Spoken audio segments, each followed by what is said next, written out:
तो last class में हमने बात की थी हमारा जो 2025 का पेपर है, यानी विगत वर्ष का जो पेपर है, प्रीवियस ईयर पेपर है, उसको हम सॉल्व कर रहे थे। यस और नो? हमने अनसीन पैसे सॉल्व कर लिया था। आप सभी को समझ में आ गया? जो बच्चे आज पहली बार क्लास में आए हैं वो हाथ खड़े करें। आप और आप, ठीक है। कौन से स्कूल से हैं आप? क्या बोलो ना, गर्दन तो हिला रहे हो। तो आज की क्लास में हम, आप भी न्यू हैं, 12th क्लास के हैं, 12th क्लास के हैं ना? तो पिछली क्लास ली थी आपने? ली थी। तो अब हम शुरू करते हैं हमारी क्लास। और लास्ट क्लास में जो मैंने बताया था उसको मैं फटाफट रिवाइज करा दे रहा हूँ, आप सुन के समझ लीजिएगा और बाद में अपने दोस्तों से बात कर लीजिएगा। लास्ट क्लास में हम बात कर रहे थे अनसीन पैसेज की, और अनसीन पैसेज सॉल्व करने का हमने एक तरीका देखा था। क्या था वो तरीका, कोई बताएगा? अनसीन पैसेज सॉल्व करने का क्या तरीका मैंने बताया था? पहले हमें क्वेश्चंस को पढ़ना चाहिए, फिर हमें पैराग्राफ को पढ़ना चाहिए। यानी कि अगर आप पहले पैराग्राफ पढ़ना शुरू कर देंगे, अगर आप पहले पैराग्राफ पढ़ना शुरू कर देंगे तो आप ये एलिमिनेट ही नहीं कर पाएंगे, ये अलग ही नहीं कर पाएंगे कि इसमें से हमें क्या चीजें जरूरी है और क्या चीजें जरूरी नहीं है। क्लियर है बात? तो हमने क्या किया था, पहले हमने क्वेश्चंस पढ़े थे, फिर हमने पैराग्राफ पढ़ा था, तो हम ज्यादा जल्दी तरीके से क्वेश्चंस को निकाल पाए थे। ऐसा हुआ था क्या? बहुत जल्दी जल्दी हमें आंसर्स मिल रहे थे। फिर हमने बात की थी ग्रामर सेक्शन की। तो ग्रामर सेक्शन यानी section number C, section C grammar, question number 6 पे हम आ गए थे और हमने शायद इसके 3 क्वेश्चंस किए थे। यस और नो? और 3 क्वेश्चन में हमें काफी समय लग गया था। तो मैं चाह रहा हूं कि आज की क्लास में हम उन 3 क्वेश्चन को फिर से डिस्कस करें। उसका एक कारण है कि चूंकि आपने कल पढ़ा था वो, आज आप दोबारा वो सुनेंगे तो आपको क्या होगा, रिवीजन, और आप ज्यादा बेहतर याद कर पाएंगे। आपको लगेगा यार ये सुनी सुनी बात लग रही है, और हम जब दूसरी बार सुन रहे हैं तो हम ज्यादा बेहतर समझ रहे हैं। क्या होता है ना, पहली बार जब सुनते हैं ना क्लास में तो हम एक ब्लूप्रिंट लेके चले आते हैं, मोटा मोटा ब्लूप्रिंट लेके चले आते हैं, तो उसका समझना रह जाता है। समझना कब शुरू होता है? जब हम दूसरी बार उसको सुनते हैं। जब हम कहते हैं ना कि जो यहाँ पढ़ाया गया है उसको घर जाके क्या करिए, रिवीजन करिए। और रिवीजन का फायदा क्या होता है, याद हो जाती चीजें, समझ में आने लगती। और उसमें दूसरा एक और काम होता है, डाउट्स निकल के आते हैं। डाउट्स यानी कि कहाँ कुछ समझ में नहीं आ रहा है। तो हमने लास्ट क्लास में पढ़ा था कि मेड ऑफ और मेड फ्रॉम में क्या अंतर होता है, पढ़ा था? कौन बताएगा मेड ऑफ और मेड फ्रॉम में क्या अंतर होता है? ये हमारा क्वेश्चन था। This table is made dash would. तो इसमें हमने पढ़ा था कि मेड ऑफ आएगा कि मेड फ्रॉम आएगा। क्या आया था? मेड ऑफ आएगा ना। कौन बोल रहा है फ्रॉम आएगा?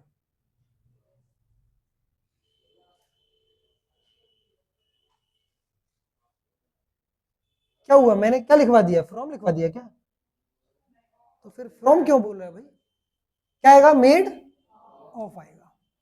क्यों आएगा? क्योंकि हमने लिखी है सेंटेंस में, क्या लिखा है, this table is made of would. ये जो टेबल है वो किससे बनी है? लकड़ी से बनी है। तो देख लो, जिन लोगों ने कल लास्ट क्लास में नहीं पढ़ा है उनको मैं दोबारा बता दे रहा हूं कि मेड ऑफ कब होता है और मेड यस कब होता है, मेड फ्रॉम कब होता है। ये दोनों में पता होनी चाहिए बात है। मेड ऑफ तब लगाया जाता है, दोनों का ही मतलब होता है से बना। मेड ऑफ या मेड फ्रॉम दोनों का ही मतलब क्या होता है? तो हिंदी के अनुवाद से हम नहीं कर सकते, हिंदी के अनुवाद से नहीं कर सकते, तो हमें क्या करना चाहिए, इंग्लिश का नियम समझना चाहिए। तो इंग्लिश का नियम कहता है कि मेड ऑफ तब लगाया जाता है जब एक कोई चीज से दूसरी चीज बने और दूसरी चीज जो बने उसमें उसका पूरा परिवर्तन ना हो। जैसे मैंने कहा लकड़ी से टेबल बनी, तो जो टेबल में है वो अभी भी क्या है, लकड़ी है, तो हमें क्या लगाना चाहिए, फ्रॉम कब लगाएंगे, जब हमने लकड़ी से क्या बना दिया, पेपर बना दिया। पेपर, पेपर कैसे बनता है, लकड़ी से, पता है ना, पेड़ों से पेपर बनते हैं, पढ़ा हुआ कहीं ना कहीं। तो जब हम लकड़ी से पेपर बनाते हैं तो क्या पेपर में लकड़ी बची? क्या तुम्हें पेपर में लकड़ी दिखाई दे रही है? नो, यानी कि उसके रूप में परिवर्तन हो गया है। तो वहां पर क्या लगाना होता है हमें? फ्रॉम। इसका एग्जांपल सामने लिखा है, this table is made of would. ये जो टेबल है वो किससे बनी है? लकड़ी से बनी है। तो हमने क्या लगाया? ऑफ लगाया। अगर वाक्य रहा होता कि this paper is made from would, तो ये सेंटेंस सही होता। यस और नो? क्यों? क्योंकि हमने कहा ये जो पेपर है वो किससे बना है? अरे यस और नो? क्लियर हो रही बात? तो ये बात लिख लेनी चाहिए हमें। जो बच्चों ने लास्ट क्लास में नहीं पढ़ी थी तो अपनी पेन कॉपी निकाल के बैठिए और उसको लिख लीजिए वहीं पर। और लास्ट क्लास में जो नहीं लिख पाए तो वो भी लिख लीजिए। अगर किसी कारण नहीं लिख पाए थे तो फटाफट वहीं एक छोटा सा पॉइंट बना लीजिए, मेड ऑफ कब आएगा और मेड फ्रॉम कब आएगा। अरे यस और नो? क्लियर हो गई बात? हम ये समझ गए कि मेड ऑफ तब आता है जब उसका रूप परिवर्तित ना हो, और मेड फ्रॉम तब आता है जब उसका रूप परिवर्तित हो जाए। क्लियर हो गई बात? बहुत अच्छी। ठीक है बेटा, इस बैग को आप हटा दीजिए, बैग हटा दीजिए वहां से, आपके लिए रखने कोई जगह नहीं बची हो। इनको दे दीजिए आगे वाले को, ये इधर उठाओ, यहाँ रख दो चेयर पे।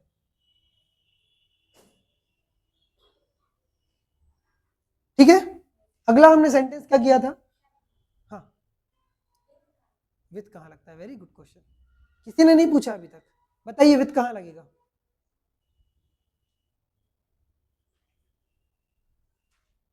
मेड विथ का मतलब क्या होता है?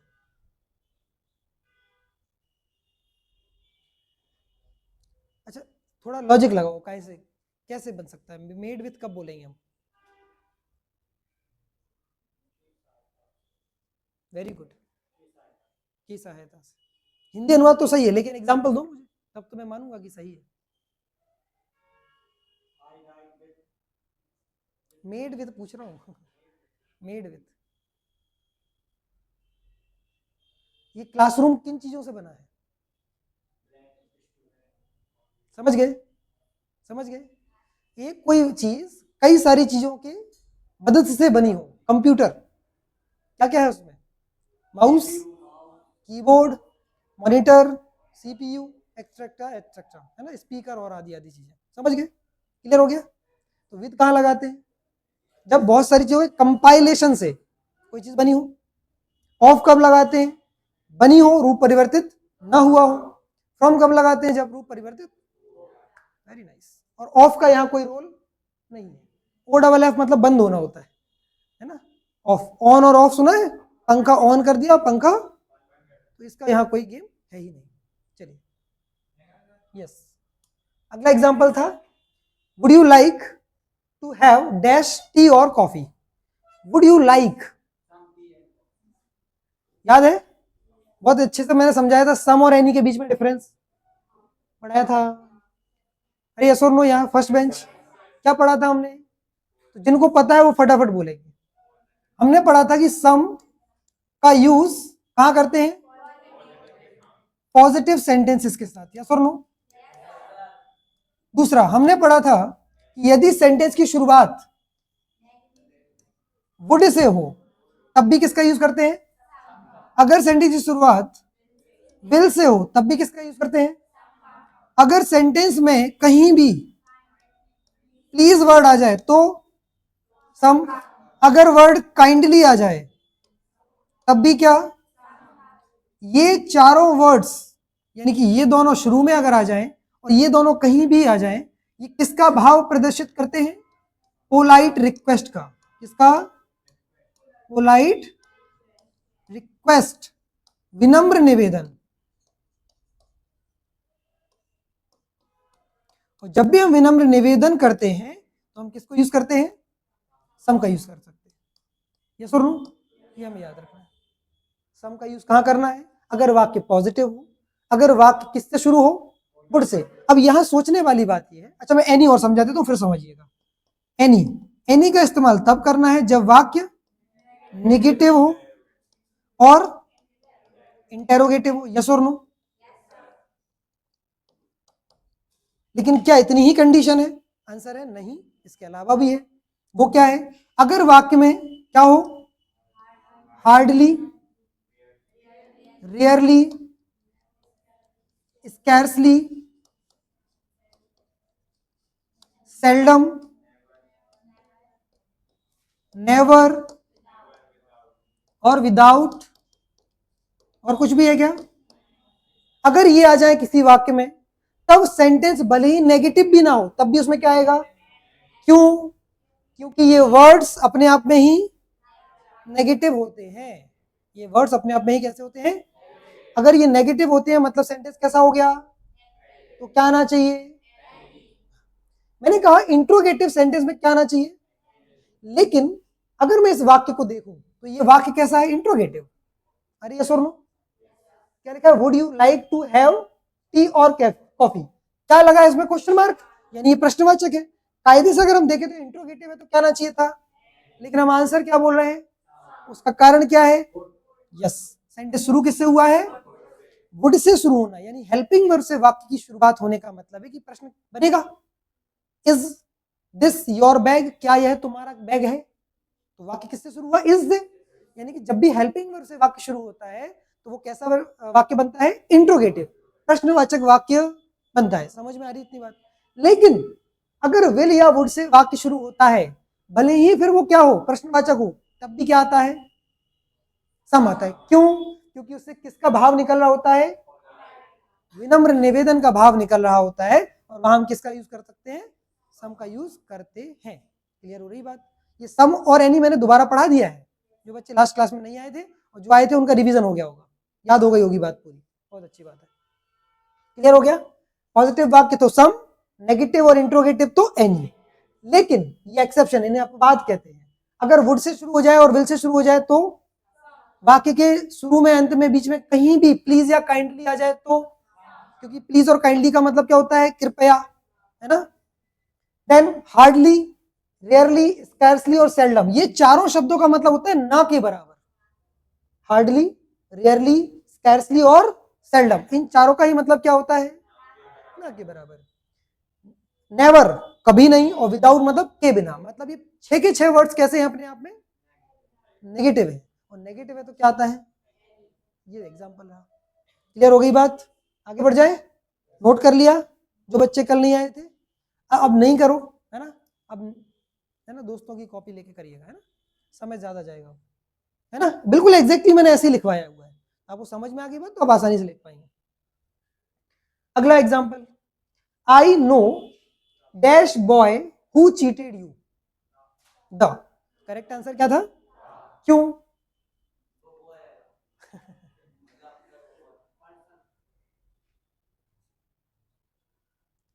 लॉजिक सोचो, लिखवाया है मैंने। द ही क्यों आ रहा है? ए क्यों नहीं आ रहा? अरे तो अच्छा, अगर बॉय लिखा है तो ये एग्जांपल करके दिखा दो। ही इज डैश बॉय, अब इसमें लगाओ the, he is the boy. क्यों? अब क्यों अ कर रहा है? यहां भी तो बॉय लिखा है। लॉजिक पकड़ो ना भाई, तुक्केबाजी से क्या होगा? है ना कुछ ग्लिच जो हमें नहीं पता चल रही बात? बताओ फिर, जो लोग कल की क्लास में आए थे वो तो बता सकते हैं ना। आई नो, इस कारण से परिचित है, करेक्ट, क्योंकि हम उस बॉय से क्या हैं? और नोन थिंग्स मैंने लिखवाया है रूल कि परिचित चीजों के साथ हम क्या करते हैं? दा का यूज कर सकते हैं। और ये हमने पूरी राम कथा सुनाई थी तुम्हें। There was a king, the king was very kind, yes और नो? तो अब चूंकि ये जो बॉय है जिसकी हम बात कर रहे हैं वो कैसा है? हमारे लिए परिचित है, तभी तो हम कह रहे हैं आई नो, मैं जानता हूं। किसे? उस स्पेसिफिक लड़के को जिसने तुम्हें चीट किया है। हम कोई सामान्य लड़के की बात नहीं कर रहे हैं, हम उस विशेष लड़के की बात कर रहे हैं जिसने तुम्हें, कोई स्पेसिफिक बच्चा हो गया ना ये तो। दुनिया के सारे लड़कों ने चीट किया है क्या? नहीं, हम स्पेसिफिकली उस लड़के की बात, उस लड़के को मैं जानता हूं जिसने तुम्हें चीट किया है। तो क्या सारे लड़के होंगे वो? क्या कोई अननोन व्यक्ति होगा वो? नोन व्यक्ति है, एक कोई व्यक्ति है, पर्टिकुलर है। जब भी पर्टिकुलर की बात की जाती है तो हम क्या लगा सकते हैं? इसको मैंने बहुत एलोबरेट करके समझाया था, एक एग्जाम्पल भी दिया था। हाँ, कार का एग्जाम्पल मैंने कहा, I have a car, I have a car, ये मैं लिख रहा हूं, कहानी लिखना शुरू कर दी मैंने। I have a car, the car is of red colour, जिसका कलर कैसा है, लाल है। तो देखो मैंने पहली बार जब ये वाक्य बोला तो क्या बोला, आई हैव अ कार, क्योंकि आप इस कार से परिचित नहीं थे, तो मैंने बोला आई हैव अ कार, पहली बार बताया ना आपको। तो हमने कौन सा आर्टिकल यूज किया, इनडेफिनिट आर्टिकल यूज किया। यस, इनडेफिनिट आर्टिकल यूज किया, यानी कि अनिश्चित आर्टिकल यूज किया। फिर जैसे ही वो कार आपको परिचित हो गई, तो फिर हमने क्या लिख दिया, द कार। वही कार जिसकी हमने पहले सेंटेंस में बात की है, वही कार किस कलर की है, रेड कलर की। समझ में आ रही बात? जैसे मैं बोलूं, आई सॉ अ कैट, मैंने एक बिल्ली देखी,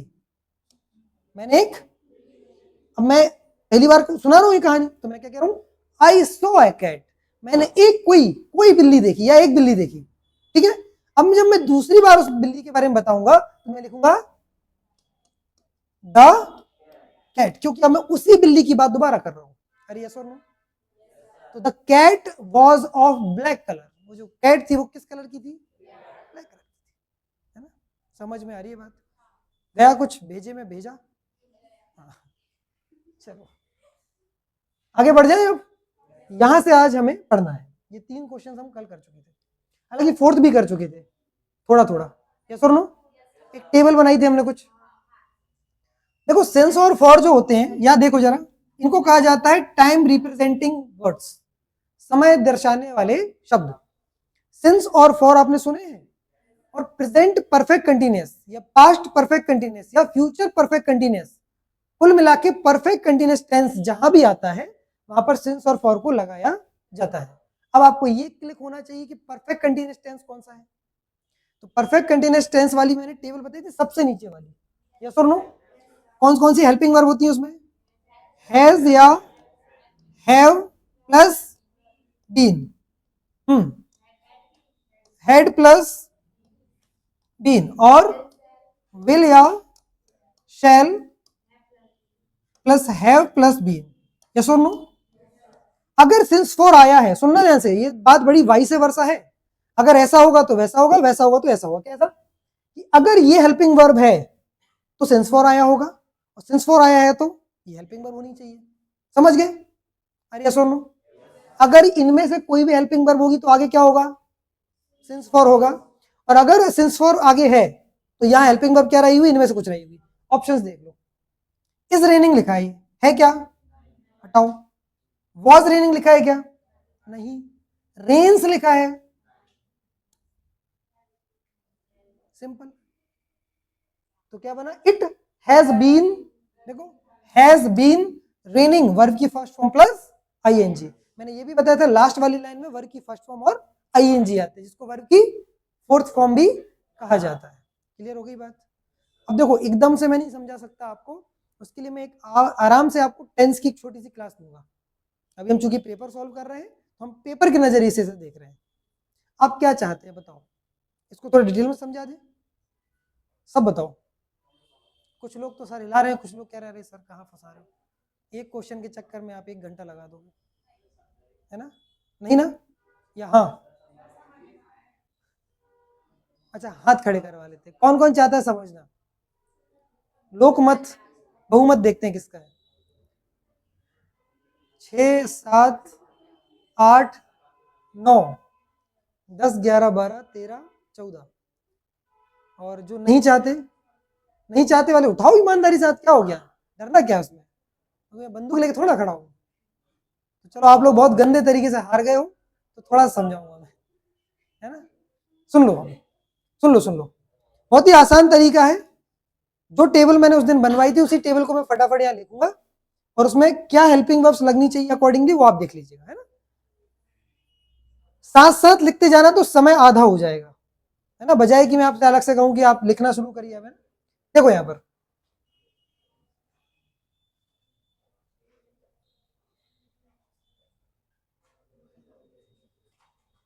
देखिए, वर्ब की फॉर्म्स होती हैं, first form, second form, third form, fourth form और फिफ्थ फॉर्म। फोर्थ और फिफ्थ फॉर्म का मतलब है, फोर्थ फॉर्म मतलब वर्ब की आईएनजी वाली फॉर्म, और फिफ्थ फॉर्म का मतलब है एस या ईएस। उदाहरण ले लेते हैं तो ज्यादा समझ में आएगा। अगर मैं बोलूं,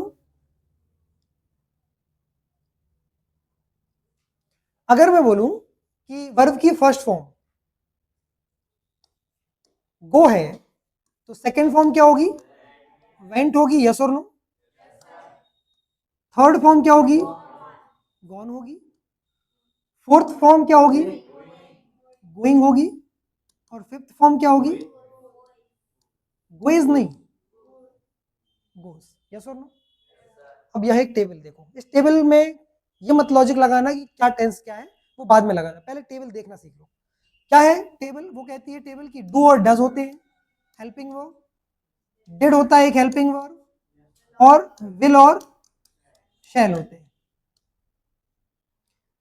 इज एम आर एक हेल्पिंग वर्ब होती है, वॉज या वर होती है, और will, shall plus be. Again has और हैव, यहां पर हैड और विल, शैल, हैव। और लास्ट लाइन अभी लिखी थी मैंने, जो ऊपर लाइन लिखी उसी में बीन जोड़ दो और कुछ मत करो।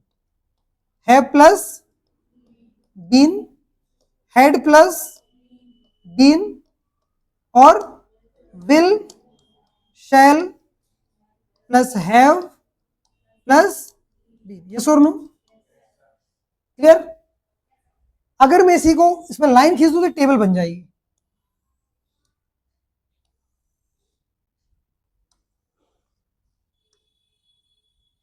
है ना, टेबल बन गई। ठीक है, बस इस टेबल को ऐसे ही देख रहा हूं। अब अगर मैं इसमें पूछूं ये पहली वाली लाइन है, ये सुन लो, ये दूसरी वाली लाइन है, ये तीसरी वाली लाइन है, और ये कुछ याद नहीं करना है। बस क्या करना है, जब भी ये हेल्पिंग वर्ब आएगी, ये वाली हेल्पिंग वर्ब आएगी, ये वाली हेल्पिंग वर्ब आएगी, तो वर्ब की कौन सी फॉर्म आएगी? क्लियर? ये वाली कौन सी लाइन है, तो वर्ब की कौन सी फॉर्म आएगी? क्लियर? ये वाली कौन सी लाइन है, तो कौन सी फॉर्म आएगी वर्ब की? खत्म। बची कौन सी? तो उसमें लगा दो वर्ब की फोर्थ फॉर्म। अगेन खत्म हो गया टॉपिक, टेंस पूरा खत्म हो गया। कैसे? एक एग्जांपल ले लेते हैं। मैंने लिखा आई, इसमें से कोई भी एक वर्ड उठाओ भाई, कोई भी एक वर्ड अब उठाओ। हाँ, कोई भी एक वर्ड उठा लो हेल्पिंग वर्ब में से, जो तुम्हारा मन कर रहा हो। हेड इन्होंने उठाया यहां से, कहां से उठाया? तो हमने लिखा आई हेड। अब इस हेड के उठाने के कारण हमें कौन सी वर्ब की फॉर्म उठानी पड़ेगी? कहां लिखी है? बन गया सेंटेंस, खत्म। आई हैड गॉन, सही है। क्लियर हो रहा है? अब कोई एक हेल्पिंग वर्ब उठाओ, ये लास्ट सेकंड बेंच पे जो बैठा है। हाँ, हैव कहां लिखा है? ये लिखा है, यस और नो। तो हमने लिखा आई हैव, कौन सी फॉर्म लेनी पड़ेगी? Again third. हाँ जी, आप उठाओ जी। Had been, I had been, कौन सी फॉर्म लेनी पड़ेगी? गोइंग, सही है सेंटेंस। अरे यस और नो। बस अभी हमें पूरा सेंटेंस करना पड़ेगा कि सेंस और फॉर आगे क्या, लेकिन हमारा यहां तक का सेंटेंस करेक्ट है। अब हमसे क्या मिस्टेक नहीं हो रही है? हेल्पिंग वर्ब और मेन वर्ब की गलती नहीं होगी। हम ये पकड़ लेंगे यार इसमें से क्या उठाया तो हम वहां पर क्या रखेंगे। क्लियर हो रही बात? बस एक एक्सेप्शन याद रखना है, डू और डज और डिड, ये वाली दोनों चीजें तब आती हैं जब सेंटेंस कैसा बन रहा हो। सुनना ध्यान से, जब सेंटेंस पॉजिटिव रहता है इन दोनों की कंडीशन में, तब ये दोनों नहीं आते हैं। तो क्या आता है वो लिखते हैं। जैसे मैंने लिखा आई, सॉरी आई की जगह अपन दूसरा एग्जांपल लेते हैं। मैंने कहा he goes to market, he goes to market. अब ये अगर सेंटेंस आप देखोगे तो इस टेबल में कुछ नहीं मिल रहा आपको, दिख रहा है कहीं कुछ? ना तो आपको डू डज मिल रहा, ना डिड मिल रहा, ना विल शैल मिल रहा, कुछ मिल रहा है क्या? नहीं मिल रहा। तो फिर कैसे करेंगे इसको? तो देखो ध्यान से, दरअसल ये लिखा है, ये सब्जेक्ट, ये है वर्ब की, और उसमें क्या लगा है, और वो कहां होता है, ये देखो डू में ईएस लगा है, यस और नो। ऐसे ही अगर लिखा होता है ही वेंट, सेकंड फॉर्म लिखी होती, तो कैसे पकड़ते, कौन से फॉर्म, कौन सी टेबल में आ रहा है, इस वाले में। कैसे पकड़ा, देखो डू की ही सेकंड फॉर्म लिखी है, डू की सेकंड फॉर्म क्या होती है, और देखो गो की सेकंड फॉर्म ये लिखी है, यस और नो, क्लियर हो रहा है। इसको हम और डिटेल में पढ़ेंगे, लेकिन एक अलग से पूरी टेंस की क्लास रखेंगे उसे, ठीक है, वो बहुत जरूरी है, क्योंकि आप कितना भी ग्रामर कर लीजिए, अगर आप टेंस के बेसिक्स क्लियर नहीं करेंगे तो आपको हमेशा प्रॉब्लम आएगी ही आएगी। और मैं टेंस टॉपिक देके नहीं पढ़ाता हूँ, मतलब मेरा तरीका नहीं कि मैं टेंस हेडिंग डालूं फिर पढ़ाऊं, मैं टेंस पढ़ा देता हूँ, फिर लास्ट में बोलता हूँ एक लाइन, ये टेंस थे। हाँ, ऐसे ही पढ़ा है मैंने आज तक टेंस, क्योंकि अगर मैं जिस दिन बोल दूं कि आज टेंस पढ़ा रहा हूँ, तो अधिक टेंशन में आ जाते हो, अरे अब नहीं आ रहा समझ में, अब पढ़ा लो आप। तो अपन पहले पढ़ेंगे, फिर मैं आपको चुपके से बता दूंगा कि आपने टेंस पढ़ लिया, हो गया आपके टेंस, ठीक है। जैसे इस टेबल में आपने दिमाग नहीं लगाया ना, नहीं लगाना कोई दिमाग, हमें बस आपको आखिरी में बोल सकता था ये वाली लाइन प्रेजेंट की है, ये वाली लाइन और ये वाली लाइन, ये वाली लाइन सिंपल की, ये वाली कंटिन्यूस की, ये वाली परफेक्ट की और ये वाली परफेक्ट कंटिन्यूस की, हो गया टेंस खत्म, दैट्स योर, खत्म। आ रही है समझ में, आ रही बात। तो खत्म करने का तरीका बहुत इजी है, आप कठिन लोगे तो कठिन लगेगा और इजी लोगे तो इजी लगेगा, ठीक है। अभी के लिए अपन इतना ही रखते हैं, ताकि ये टेबल ये लिख लो भाई, लिख ली होगी मैं उम्मीद कर रहा हूँ, है ना, लिख ली सभी ने, टेबल बना ली, हाँ ठीक है, टेबल बार बार काम आएगी, अभी हम जो पूरे 5 सेट सॉल्व करने वाले हैं ना, उन सब में ये काम आएगी। बढ़े आगे, ओके, हाँ एक सेकंड रुक लो, कर दे,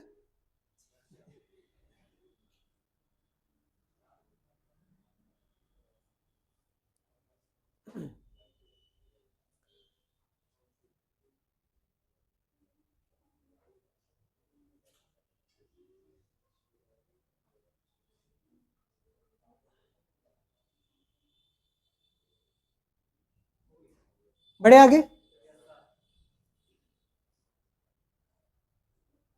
अगला क्वेश्चन देखिए, ही dash speak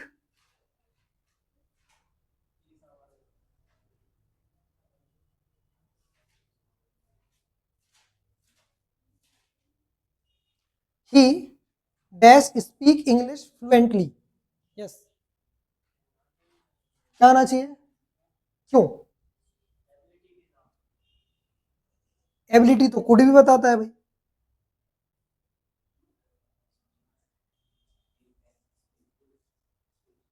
he could speak English fluently,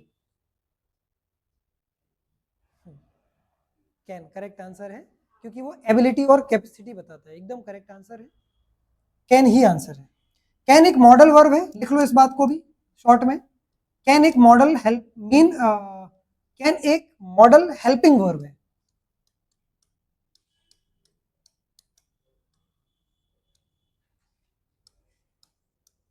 can क्या है, एक मॉडल हेल्पिंग वर्ब है। इसका काम क्या है, दो काम है इसके बेसिकली, कौन कौन से, एबिलिटी बताना और कैपेसिटी बताना, एबिलिटी और कैपेसिटी बताना, क्षमता या योग्यता बताने का काम करता है। मैंने कहा she dash swim in the river, into the river, yes, she dash swim into the river, can, कैसे, क्योंकि हम उसकी क्या बता रहे हैं, मैंने कहा I can jump from here, सही है सेंटेंस, मैं यहां से कूद सकता हूं, है ना, दे कैन रीड इंग्लिश, है ना, वे इंग्लिश पढ़ सकते हैं, क्यों, क्योंकि उनकी हम योग्यता है, क्षमता की बात कर रहे हैं, क्लियर हो रहा है सभी को। तो जब भी हम कैन का यूज कर सकते हैं, करते हैं जब हम किसी चीज की क्षमता या योग्यता की बात कर रहे होते हैं, तो करेक्ट आंसर क्या है, कैन है। याद रखिएगा कैन का ही पास्ट रूप क्या होता है, पास्ट टेंस नहीं बोला मैंने, क्या बोला, पास्ट रूप यानी फॉर्म, कैन का पास्ट फॉर्म क्या होता है? कुड। एल साइलेंट होता है इसमें ना, कुड बोलते हैं इसको। ठीक है, चलिए आगे बढ़े। जब जैसे मैं बोलूं व्हेन आई वॉज, एग्जाम्पल ले लेते हैं, 2 एग्जाम्पल लेते हैं, अब वो कैन और कुड एकदम क्लियर हो जाएगा। देखो मैंने कहा when I was young, when I was young I dash run fast. बताओ इसमें कैन या कुड में से क्या आएगा? When I was young I dash could आएगा। क्यों आएगा? कैसे पकड़ा? Very good. बोल रहा है व्हेन आई वॉज यंग, जब मैं था बोल दिया ना, तब मैं दौड़ सकता थे, नहीं था। ठीक है ना, क्लियर हो रही बात? नहीं समझ में है तो बताओ ना ये बात। देखो यहां लिखा है व्हेन आई वॉज यंग, जब मैं जवान था, आई कुड रन फास्ट। क्यों लिखा हमने कुड, कैन क्यों नहीं लिखा? क्योंकि कैन जो है वो क्षमता या योग्यता तो बताता है, लेकिन किसकी? प्रेजेंट की, वर्तमान की। और हम कह रहे हैं जब मैं जवान, तो तब मैं दौड़ सकता। समझ में आ रही? ऐसे थोड़ा बोलेंगे जब मैं जवान था तब मैं दौड़ सकता हूं। ये क्या बात हुई? अनर्थ हो गया ना, ये तो अर्थ का अनर्थ कर दिया। यस और नो, क्लियर हो रही बात? कैन कब लगाएंगे? जैसे मैंने कहा now I can run fast, now अभी आई कैन रन फास्ट। देखो कितना बढ़िया सेंटेंस लग रहा है। क्लियर हो गया? तो कैन जो होता है वो मॉडल वर्ब है, हेल्पिंग वर्ब है, एबिलिटी या कैपेसिटी बताता है कब? प्रेजेंट में। कुड का भी मीनिंग सेम है, लेकिन वो बताता है इतना सा अंतर है बस, और कुछ भी अंतर नहीं। लिख लो इस बात को, फिर आगे बढ़ते।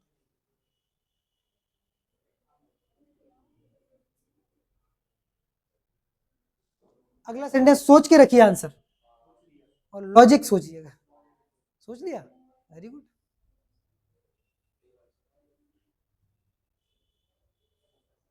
चलिए लिखा सभी ने? हाँ लिख लो लिख लो। हाँ तो अगला क्वेश्चन पढ़िए और बताइए answer. Mohan is senior dash Rakesh. वाह वेरी गुड। किसने बोला? बहुत गलत, एकदम निहायत गलत आंसर है। टू आएगा। हाँ ये समझ रहे थे हम। हाँ टू आएगा। क्यों? और देन क्यों नहीं आएगा? आंसर तो उसका भी सही होना चाहिए। तो फिर आंसर एक ही सही है। और अभी भी टिके हो? मत टिके रहो, गिर जाओगे। मैंने बता दिया था आंसर इसका लास्ट क्लास में, टू। रीजन बताया था? नहीं बताया। समझे इसको? बहुत ही इंपॉर्टेंट है, लॉजिकल कॉन्सेप्ट है, इसको समझ लो। ठीक है रहो, अभी हम सही करते हैं तुम्हें। चलो देखो कुछ एग्जांपल्स की बात करते हैं। आपको अगर याद हो तो मैंने लास्ट क्लास में आपको डिग्री पढ़ाई थी, यस और no? Positive degree, comparative degree और कंपैरेटिव डिग्री याद आ रही है? कुछ कुछ तुलना करने वाली बात, कंपैरिजन करते हैं दो लोगों में, दो चीजों में तुलना करते। बेटा बात है कोई तो कर रहा है, आप कर रहे हो क्या? हाँ थोड़ा सा है ना, मैं वहीं ध्यान जा रहा है फिर मेरा। कंपैरेटिव डिग्री का इस्तेमाल तब किया जाता है जब हम किन्हीं दो चीजों में, वस्तुओं में क्या करते हैं? तुलना करते हैं। ठीक बात है, सिंपल सा एग्जांपल लेते हैं। मैंने कहा she is tall, she is tall. वह जो है वो लंबी है। एक सामान्य वाक्य है, इसमें हम किसी की तुलना कर रहे हैं क्या? नहीं। अगला मैंने बोला she is taller than her sister. Yes, she की तुलना किससे हो रही है? उसकी। तो हमने देखो क्या लिखा? टॉल नहीं लिखा, क्या लिखा? टॉलर लिखा। और बीच में क्या लगाया? बहुत अच्छी बात है, ठीक बात, बहुत अच्छा। ये टॉल जो लिखा है ये एक विशेषण है, क्या है ये? इंग्लिश में इसको क्या कहते हैं? एडजेक्टिव कहते हैं। जब हम किसी के बारे में सामान्य जानकारी दे रहे होते हैं तो हम एडजेक्टिव की पॉजिटिव डिग्री यूज करते हैं। कौन सी? जब हम दो चीजों या वस्तुओं में तुलना करते हैं तो हम उसकी कंपैरेटिव डिग्री यूज कर सकते हैं। कौन सकती? कंपैरेटिव। और जब हम दो से अधिक से उसकी तुलना करते हैं, दो से ज्यादा से उसकी तुलना करते हैं तो हम यूज करते हैं सुपरलेटिव डिग्री। यानी कि मैं बोलूंगा she is the tallest, she is the tallest among her sisters।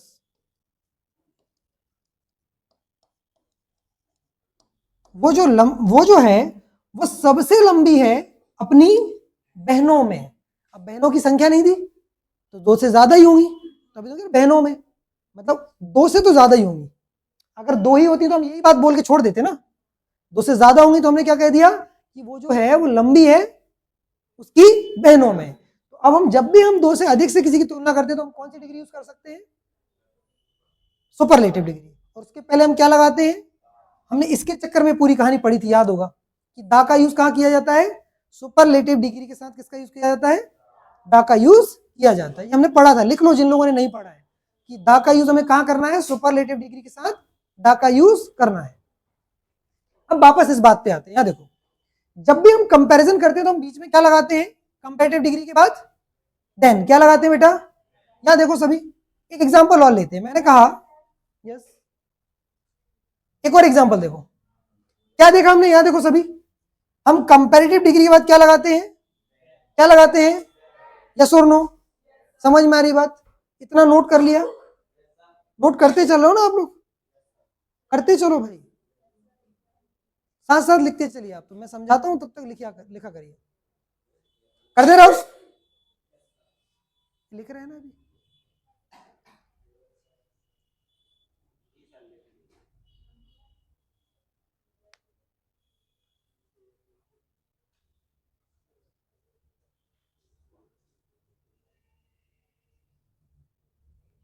अभी आप लोग कोशिश करिए कि साथ साथ लिखिए ना, क्योंकि हमारे पास इतना समय नहीं है कि हम आपको गैप दे सके कि आप लिखें। और फिर हो गया यहाँ पे? ठीक है, चलो एक एग्जांपल और देखते हैं। मैंने कहा Bhopal is bigger city than, हाँ कुछ भी ले लो, अरे कुछ भी लिख लो यार सेंटेंस, यहाँ पर फैक्ट चेक थोड़ा कर रहे हैं, कुछ भी बोल दो। क्या हो गया कि Bhopal is bigger city than Mumbai. Bhopal जो है वो ज्यादा बड़ी सिटी है किससे? हालांकि ये बात झूठ है, लेकिन हम तो ये देख रहे हैं कि हमने बिगर सिटी जब लिखा तो उसके बाद हमने क्या लगाया? अरे यस और नो, इतना क्लियर हो गया। यानी कि हम ये जानते हैं जब भी हम कंपैरेटिव डिग्री लगाते हैं उसके बाद क्या आता है? यहां सेंटेंस क्या लिखा है? मोहन इज सीनियर, तो ये सीनियर वर्ड है, ये क्या है? कंपैरेटिव डिग्री है। किसकी किसकी तुलना हो रही है? और यस और नो? आना क्या चाहिए था, आया क्या है, क्यों? रीजन, उसी का रीजन आप ढूंढ रहे हैं। यानी कि हम ये तो समझ गए हैं कि अधिकतर कंपैरेटिव डिग्री में क्या आता है, लेकिन कुछ ऐसी कंपैरेटिव डिग्री है जिनके साथ टू आता है देन नहीं आता, तो उनके नाम लिखना हम शुरू करेंगे। लिखिए,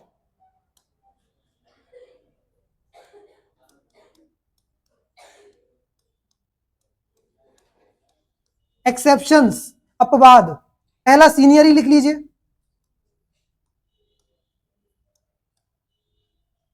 सीनियर हो गया। अगला जूनियर लिख लीजिए। हाँ जी, दिख नहीं रहा? जगह चेंज करो, सेकंड बेंच पे चले जाओ, पानी भर लाओ। और कोई घर पे खाना वाना बनाने जाना हो?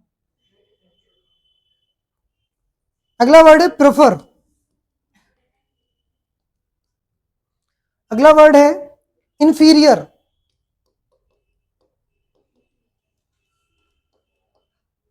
नेक्स्ट वर्ड है सुपीरियर।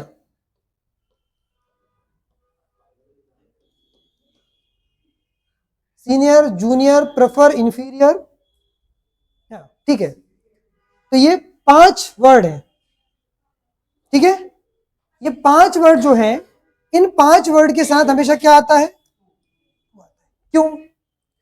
इसका रीजन है, इसका रीजन है क्योंकि ये नॉर्मल एडजेक्टिव्स नहीं है, ये जो है वो नॉर्मल एडजेक्टिव नहीं है, इनको कहा जाता है लैटिन एडजेक्टिव। लैटिन वर्ड जानते हो? लैटिन भाषा जो है ना, लैटिन भाषा से लिए गए जो वर्ड है इंग्लिश में वो ये है। इनका जो एडजेक्टिव फॉर्म होता है वो सीनियर, जूनियर, ये हमेशा कंपैरेटिव डिग्री में ही रहते हैं। इनका पॉजिटिव फॉर्म नहीं बन सकता, इनका सुपरलेटिव डिग्री फॉर्म नहीं बन सकता। उदाहरण के लिए जैसे मैंने अभी लिखा था ना, big, bigger, biggest, big, bigger और बिगेस्ट। मैंने लिखा tall, taller, tallest, small, smaller, समझ गए ना? जैसे हम इसकी पॉजिटिव डिग्री, कंपैरेटिव डिग्री और सुपरलेटिव डिग्री लिख सकते हैं, इनकी हम नहीं लिख सकते। क्लियर हो गई बात? ये हमेशा किस डिग्री में रहते हैं? कंपैरेटिव डिग्री में रहते हैं। इनके बाद आने वाला जो प्रेपोजिशन है वो क्या होती है? टू होती है, याद रखना हमेशा। एक एग्जांपल और आता था 10th क्लास तक, अगर आपको याद हो, आई प्रेफर कॉफी, यस, आता था। और उसका आंसर क्या होता था? क्यों? क्योंकि प्रेफर के बाद क्या आता है? वो लिखा हुआ है। लिख लो इस एग्जांपल को भी, बहुत अच्छा एग्जांपल है, 10th क्लास तक भर भर के आया है। I prefer coffee to tea, ना कि कॉफी देन टी।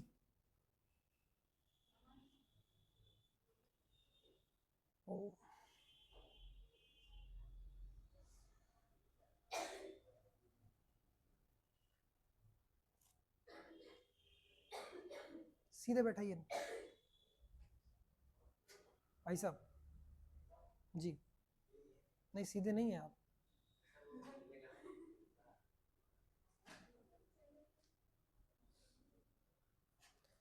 बढ़े आगे, क्लियर है सभी को? लास्ट क्वेश्चन देखिए, Sunil works hard dash he may get good marks. Answer बोलो। एक एक तो पता है, अपना हेजिटेशन हटा दो, गलत होगा तो क्या हो जाएगा? कुछ नहीं होगा। सो या सो दैट, हाँ, और क्यों?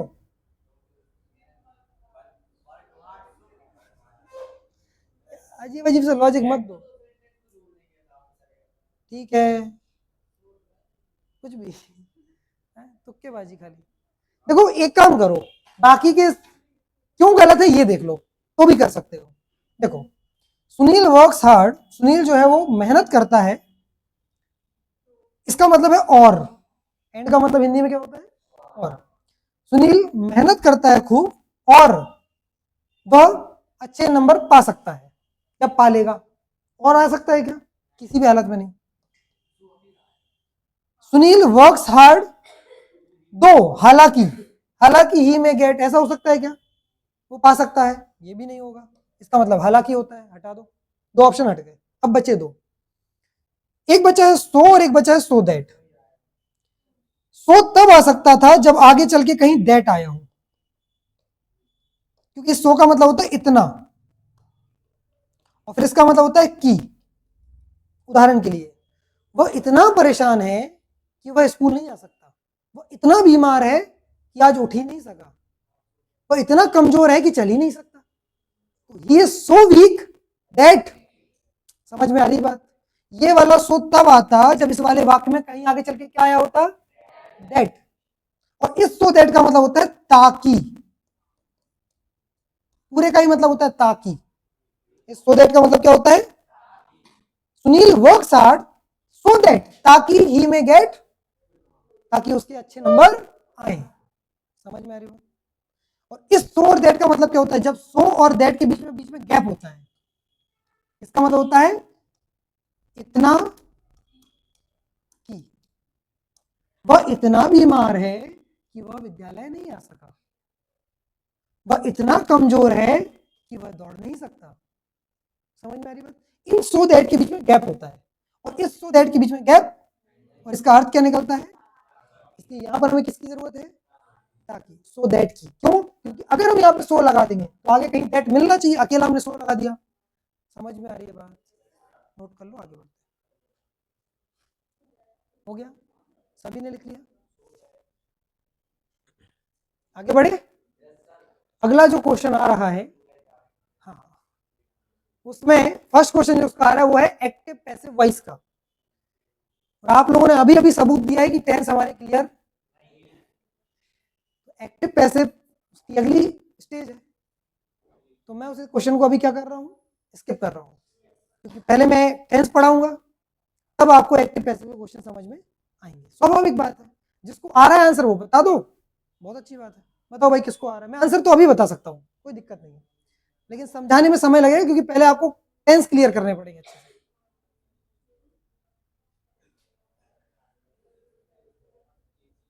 यस, पढ़िए, someone is calling my name.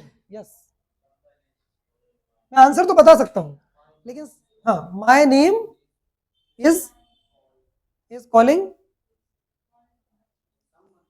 गलत, गलत, सही सेंटेंस बनेगा my name is being called, full stop. By भी नहीं आएगा और संबंध भी नहीं आएगा। अब मैं इस बात को समझाने के लिए समय लूंगा, लेकिन समय के लिए क्या चाहिए मुझे, पहले आपके टेंस क्लियर, पहले तो आप ये पहचान सकोगे ये टेंस है कौन सा, तब आप ये पहचान पाओगे इसको चेंज करना कैसे, है ना, क्लियर है। तो अपन एकदम बीटिंग द बुश नहीं करते हैं ना, धुएं में लट नहीं चलाना अपन को, है ना, थोड़ा रुकते हैं, सब्र करते हैं, जो चीजें डायरेक्ट की जा सकती है पहले उन्हें करते हैं, फिर जो कठिन है उनको करेंगे, है ना, सिस्टमेटिक तरीके। ये बड़ा अच्छा सेंटेंस, इसको कर लो। अरे भाई सेकंड पे आ जाओ ना, फिजिक्स पे किधर चलेगा तुम।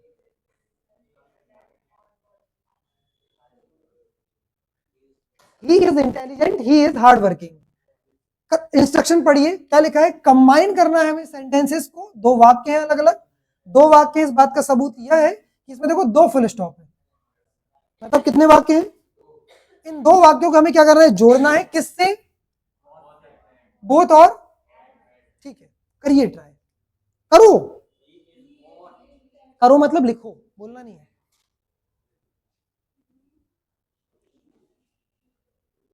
भाई साहब आपकी कॉपी कहाँ है, हाँ जी, ये आपकी कॉपी तो भाई साहब की कहाँ है, भाई साहब की बैग में है, तो भाई साहब निकालिए आप, हैं, पेपर में भी यही करोगे क्या,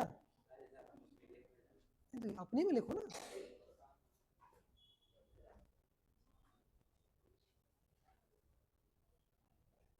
क्या पार्ट टाइम पढ़ाई कर रहे हो क्या, है फुल टाइम कोई और काम है।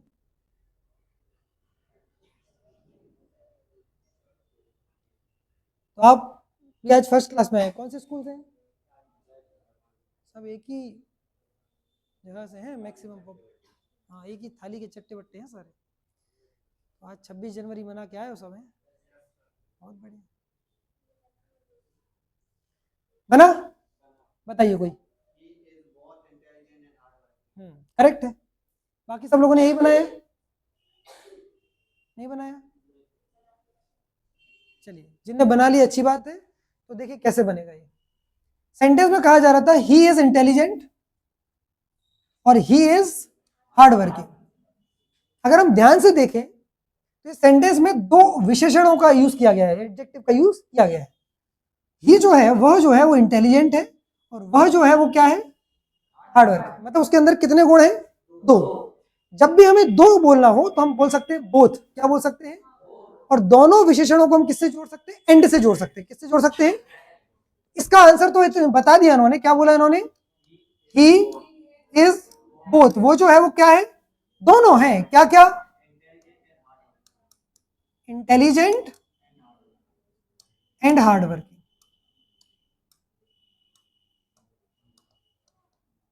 और फुल स्टॉप, एक बार फुल स्टॉप लगाया मतलब कितने वाक्य बने, एक वाक्य बना, और उन्होंने यही कहा था कंबाइन कर दीजिए सेंटेंस से एक वाक्य बना दीजिए। अब मैं आपको एक दो एग्जांपल दे रहा हूं ताकि ये कॉन्सेप्ट जो सीखे उसको समझ लो। तो एक एग्जांपल ये है, मैं दो सेंटेंस दे रहा हूं आपको अलग अलग, इनको कंबाइन करिए। मैंने कहा she is poor, she is dishonest. करिए सब लोग करिए, बोलिए मत आंसर, लिखिए।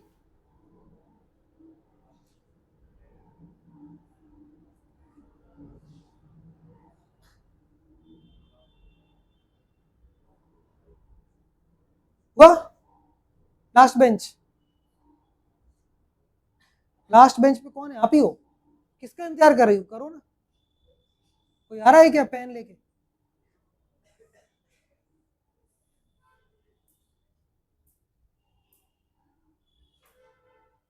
हाँ जी सर, लास्ट बेंच, आप बताइए। कभी करोगे? अभी नहीं किया तो कब? मैंने लिख दिया एक आंसर ऊपर, अगला एग्जाम्पल दे दिया, तो करो उसको फटाफट। आप बताइए। फर्स्ट बेंच, यस, करो ना जल्दी। आप बताओ। सेकंड बेंच, जी। अरे तो कर लो ना भाई, उसमें क्या इतनी बड़ी 30 मार खान का काम है, फटाफट करो। बताओ आप। She is both poor and dishonest. वो जो है, शी इज बोथ, वो दोनों है, गरीब भी है और बेईमान भी है। डिसऑनेस्ट मतलब बेईमान, समझ गए क्या बना हमने?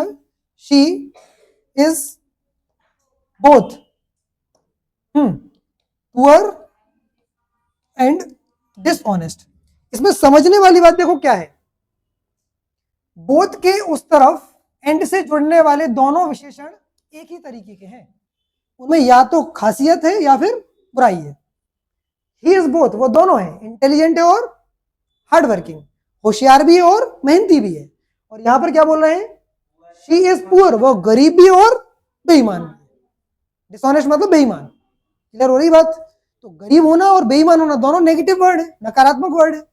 और यहाँ पर इंटेलिजेंट होना और हार्ड वर्किंग होना दोनों ही सकारात्मक या पॉजिटिव वर्ड है। क्लियर हो रही बात? एक और एग्जांपल देखो, चलो एक और एग्जांपल करते हैं। उसमें फिर बट लगता है बीच में, इसलिए तो मैं कह रहा हूं एंड इसलिए लगा हुआ है क्योंकि दोनों एक जैसे हैं। जैसे मान लीजिए सेंटेंस होता दे आर रिच, एक वाक्य दे आर डिसऑनेस्ट। अब मैं आपसे कहता है कि सेंटेंस को कंबाइन करो, सुनना ध्यान से, किसकी मदद से? या तो एंड की मदद से या फिर बट। कोई भी आंसर मत बोलना, अपना अपना सब ट्राई करेंगे। करो, शुरू करो। इस सेंटेंस को मैंने बहुत कुछ नहीं बोला अभी, बहुत वगैरह कुछ नहीं लगाना है, सिंपल सा सेंटेंस है, they are rich, they are dishonest. इन दोनों सेंटेंस को आपको मिलाना है, या तो एंड का यूज करेंगे या फिर बट का।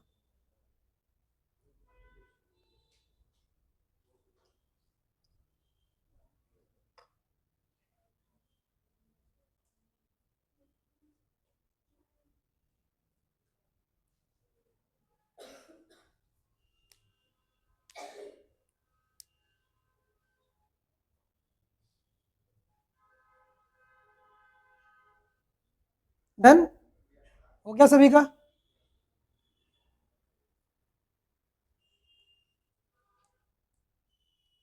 आप बताओ जी। बना दो, सामने रखा हुआ है सेंटेंस, बना दो फटाफट, उसमें बनाने का क्या है? आप बताओ बेटा, क्या बताया आपने? दे आर रिच बट, दे दोबारा क्यों बोल रहे हो? सीधा ये आपसे बोल ही नहीं रहा, उससे बच्चे बात करो। क्या बनेगा बेटा? दे आर रिच बट, सीधा एडजेक्टिव आएगा ना ये वाला। दोबारा से दे आर लिखने की आवश्यकता नहीं है। क्यों? क्योंकि वो चीज तो कॉमन हो गई ना, यहां भी थी, यहां भी थी, यहां भी थी, यहां भी थी, हटा दी हमने, एक ही बार लिख दी कि वे जो है वो अमीर है लेकिन बेईमान है। समझ में आ रही है बात? क्लियर हो रहा है? हाँ, नोट करो। बढ़े आगे, चलिए अगला सेंटेंस है, physics is more difficult than any other subject. अब यहां देखो एक और चीज, अगर मैं आपको ध्यान से बताऊं तो देखो मोर डिफिकल्ट लिखा है, लिखा है क्या है ये, एक एडजेक्टिव है।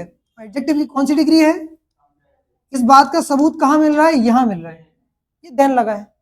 मतलब हम तुलना कर रहे हैं किसकी, फिजिक्स की किसी अन्य विषय से कर रहे हैं, यस और नो। अब देखो उन्होंने क्वेश्चन हमसे क्या पूछा है, क्वेश्चन उन्होंने हमसे पूछा है कि रीराइट करिए, दोबारा लिखिए इस वाक्य को उपयोग करते हुए यूजिंग द पॉजिटिव डिग्री। मतलब ये जो मोर डिफिकल्ट वर्ड लिखा था ये कंपैरेटिव डिग्री थी, तुलनात्मक डिग्री थी, इसकी जगह आपको कौन सी डिग्री यूज करनी है, पॉजिटिव डिग्री यूज करनी है, पॉजिटिव डिग्री यूज करनी है और इस सेंटेंस को दोबारा लिखना है। ये क्वेश्चन है, समझ गया क्वेश्चन। यानी कि मोर डिफिकल्ट जो वर्ड है वो एक विशेषण है, उसकी कंपैरेटिव डिग्री वाक्य में लिखी हुई है, हमें उसकी पॉजिटिव डिग्री का यूज करना है और दोबारा से वाक्य लिखना है, लेकिन शर्त यह है कि वाक्य का अर्थ परिवर्तित नहीं होना चाहिए। समझ रहे हो। अब देखो कैसे करेंगे इसको। कहा गया है कि physics is more difficult than any other subject, इसको बिल्कुल स्पष्ट तरीके से समझ लेते हैं। Physics is more difficult, physics जो है वो ज्यादा कठिन है अन्य विषयों से। अब उन्होंने कहा था मोर डिफिकल्ट वर्ड यूज नहीं करना, हम पहले लिख लेते हैं कि मोर डिफिकल्ट जो है इसकी पॉजिटिव डिग्री क्या होती है, मोर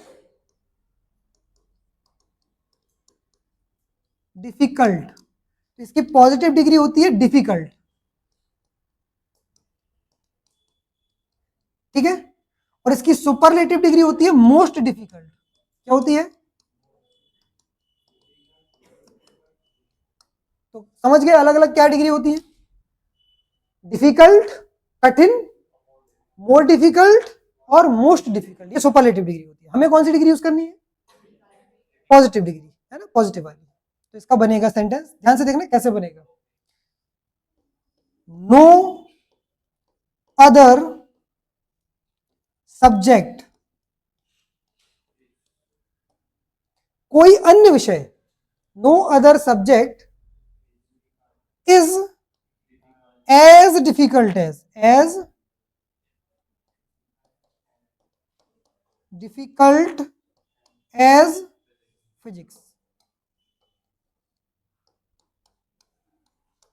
अर्थ क्या हुआ समझ रहे हैं, यहां कहा था physics is more difficult than any other subject, physics जो है वो ज्यादा डिफिकल्ट है किसी अन्य विषय से, और यहां हम कह रहे हैं कि कोई अन्य विषय फिजिक्स जितना डिफिकल्ट नहीं है। बात तो वही हुई ना, अरे यस और नो। ऊपर कह रहे थे कि फिजिक्स से ज्यादा डिफिकल्ट कोई सब्जेक्ट, यहां कह रहे हैं कि कोई अन्य विषय फिजिक्स जितना डिफिकल्ट, बात तो वही हो गई। हमने यहां कौन सी डिग्री यूज की, देखो पॉजिटिव डिग्री। क्लियर हो रहा है सभी को, नोट कर लो, आगे बढ़ते हैं।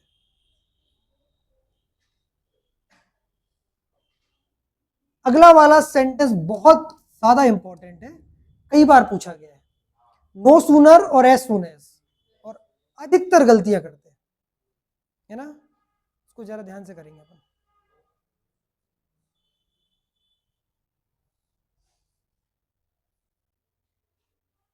बॉटल कहाँ है पानी की,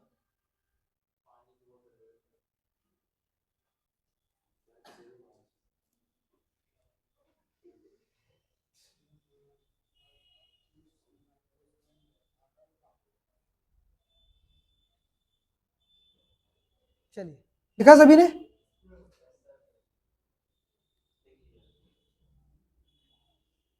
अगला सेंटेंस करिए, no sooner does a thief see a policeman than he runs away.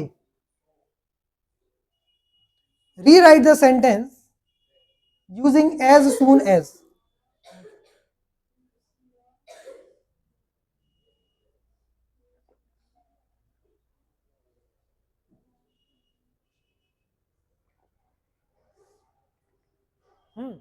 बना किसी से, बनाओ।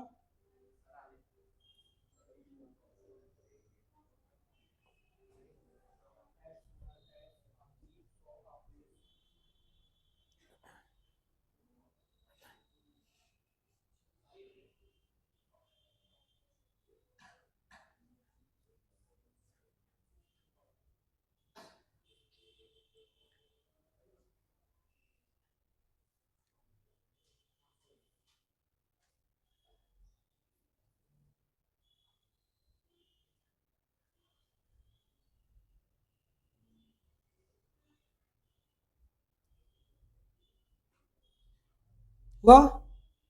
अच्छा, हो रहा है या नहीं, आता है या नहीं आता? किस किस को आता है? करो जल्दी फटाफट।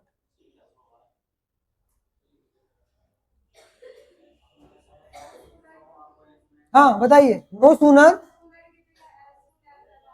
फिर डस हट जाएगा।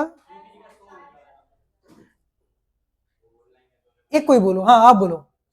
नो सूनर की जगह as soon as a thief. गलत, अब तुम बोलो। As soon as a thief so, आगे अ पुलिसमैन देन ही। गलत। और कोई बोलो, बस दो ही उम्मीदवार थे, अब सीख ले, आ जाओ।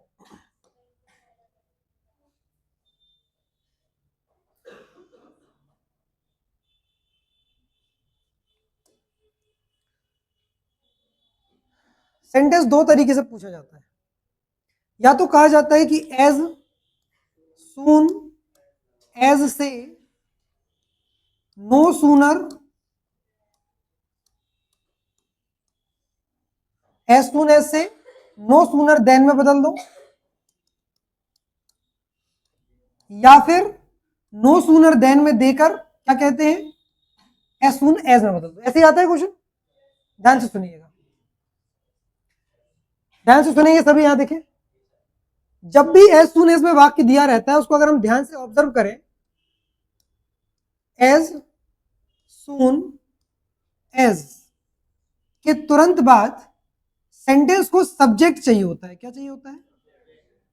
प्लस फिर चाहिए होती है हेल्पिंग वर्ब, फिर चाहिए होती है मेन वर्ब, और फिर बचा हुआ सेंटेंस। इंपॉर्टेंट लाइन है कि एज सून एज के बाद सेंटेंस को क्या चाहिए होता है? सब्जेक्ट। उसके बाद अगर जरूरी है तो हेल्पिंग वर्ब, और उसके बाद मेन वर्ब तो चाहिए पड़ेगी, बिना मेन वर्ब के कोई वाक्य बनता नहीं है। और जब भी नो सूनर से वाक्य बनेगा, तो नो सूनर का मतलब होता है इन्वर्जन। इन्वर्जन मतलब पलट देना। इन्वर्जन जब भी होता है वाक्य का, तो उसके तुरंत बाद आती है हेल्पिंग वर्ब, फिर आता है सब्जेक्ट, फिर आती है मेन वर्ब, और फिर बचा हुआ सेंटेंस। और आगे चल के कहीं पर तो क्या आता है? THAN, than. ये नो सूनर और देन, ऐसे वाक्य होते हैं। हो गया? ये तो हम कॉन्सेप्ट सीखे, अभी हमने इसको लगाया तो है ही नहीं, फॉर्मूला तो उतारा ही नहीं है।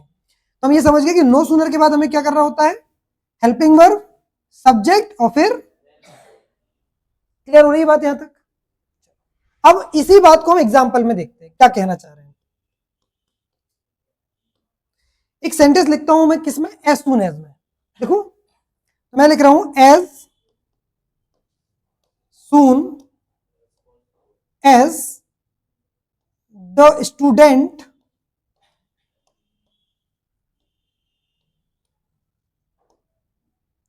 as soon as the student had done his work,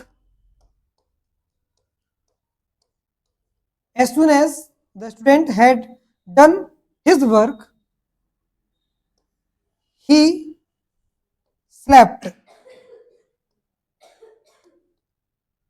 He slept, बीच में है कॉमा। ठीक है, ये वाक्य दिया है। इस वाक्य को इस वाले स्ट्रक्चर से मिलाओ। क्या शुरू में एज सून एज है? क्या सब्जेक्ट है? मिल गया? क्या हेल्पिंग वर्ब है? क्या उसमें हेल्पिंग वर्ब है? क्या उसमें मेन वर्ब है? क्या आगे का बचा हुआ सेंटेंस है? शुरुआत की बात मैच कर गई क्या? एक मिनट।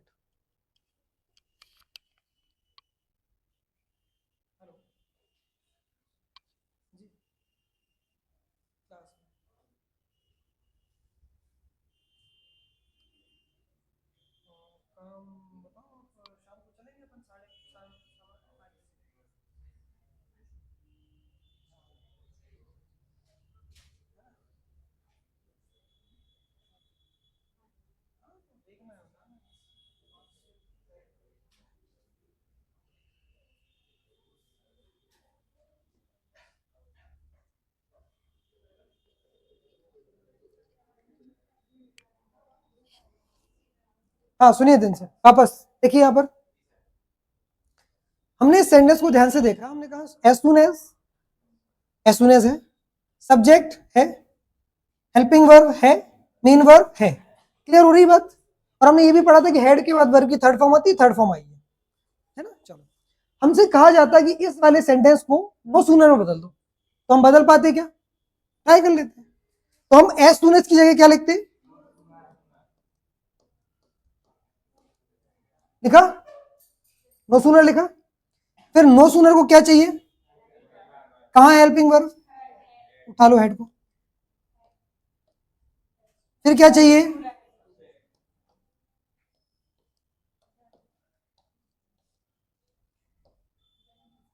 डन, तो डन ही रहेगा। फिर क्या आएगा? देन, अच्छा हिज वर्क तो रहेगा ना, तो इसको हटाओ।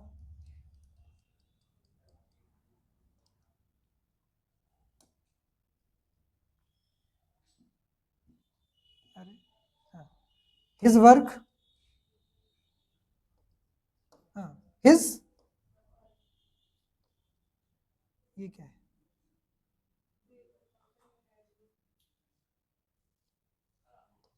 This work, than THAN, he slept. इसमें कोई चेंज नहीं करना है, बन गया सेंटेंस इजी। क्या किया हमने? एज सून एज में दिया था वर्क, हमने किस में बदल दिया? किया क्या हमने?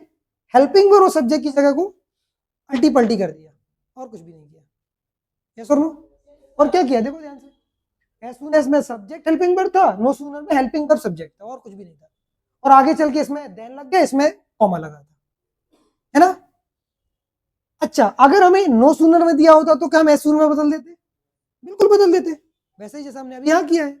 अगर हमें कोई देता कि no sooner had the student done his work than he slept, तो इसको बदल दीजिए एज सून एज में। किसे बदल दीजिए? तो हम बदल देते, हम लिखते एज सून एज, फिर हम सब्जेक्ट यहां ले आते, हेड वहां ले जाते, और मेन वर्ब और कॉमा और बाकी का बचा हुआ सेंटेंस।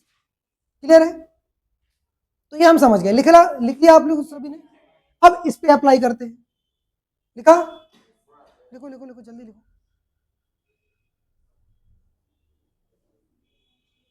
देखो हम जो पढ़ रहे हैं ना, वो एकदम हम एग्जाम के कुछ दिन पहले पढ़ रहे हैं। ये सब चीजें एकदम एग्जाम के पहले पढ़ने वाली नहीं है, ठीक है। मैं पूरी कोशिश कर रहा हूं कि आपको वो चीज समझा दूं। देखो मैं कोई ट्रिक्स नहीं बताता, मैं एकदम स्पष्ट बात कहता हूं। मैं कोई ट्रिक्स जादू मंत्र 5 दिन में एकदम टॉप करा देंगे टाइप बातें करता ही नहीं करा सकते, बेवकूफी वाली बातें हैं सब, है ना। जो चीज जितने समय में लगती है उतना ही समय लगता है उसमें। मैं आपको 10 दिन खाना ना खिलाऊं और 11वें दिन आपको इकट्ठा खाना दे दूं पूरा, आप नहीं खा सकते हो, चाहे आपको कितनी भूख लगी हो, है ना। तो ऐसा नहीं है पॉसिबल कि मैं आपको 2 घंटे या 4 घंटे की क्लास में या कुछ घंटों में, हमारे पास ज्यादा से ज्यादा 10 घंटे मिलेंगे पेपर के पहले, अब जिनमें हम पढ़ाई कर पाएंगे। 10 घंटे आप मान लो 12 घंटे मिलेंगे, 12 घंटे में मैं बचे हुए 8 महीने का नहीं पढ़ा सकता हूँ ना। आपका दिमाग कैच कर सकता है, ऐसा हो सकता है क्या? नहीं कर सकता, क्योंकि लर्निंग जो है वो स्लो प्रोसेस है, धीमी प्रोसेस है। आप धीरे धीरे ही सीखते हो, ठीक है। इस बात को दिमाग में रख के ही पढ़ना। ये मत कहना कि अरे सर ये सब पढ़ा दे रहे हो आप, समझ में जा नहीं रहा है।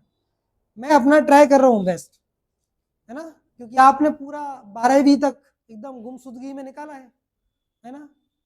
चल रही है, निकल गई, क्वार्टरली हो गई, हाफ ईयरली हो गई, बैठे अपन हाँ बहुत बढ़िया, है ना। नहीं आ रहा कोई बात नहीं, हाँ लो प्री बोर्ड आ गए। चलिए ये किया आपने, ये ऊपर वाला स्ट्रक्चर लिख लिया सभी ने। अब हम करेंगे वो सेंटेंस को जो हमारे पेपर में दिया, लास्ट बेंच। क्या दिक्कत है आपको? एकदम शांत बैठो आप, है ना, लास्ट वार्निंग आपके लिए, वरना आप घुमाओ घर बढ़िया आराम से, ठीक है। हो गया, सभी ने लिख लिया? चलिए अब हम उस सेंटेंस को करेंगे जो हमें दिया गया है। करिए ट्राई सभी, करिए। नो सूनर से एज सूनर में बदलना है, स्ट्रक्चर लिखा है सामने, करो। गलत हो तो होने दो, सही है तो अच्छी बात है, करो, शुरू करो, लिख के करना। और सभी सोचना नहीं है, सिर्फ आंसर लिखिए उसको।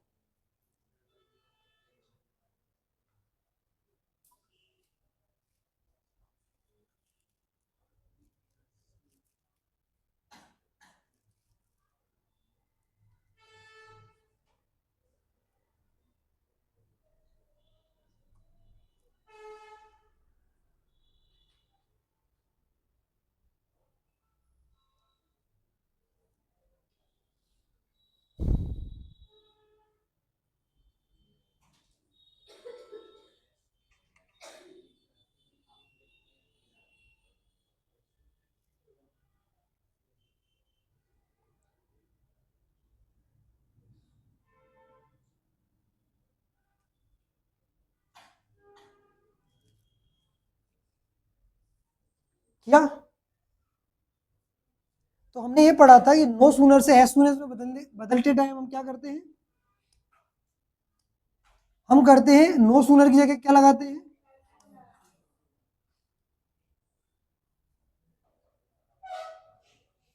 ये कहाँ आ गया यार?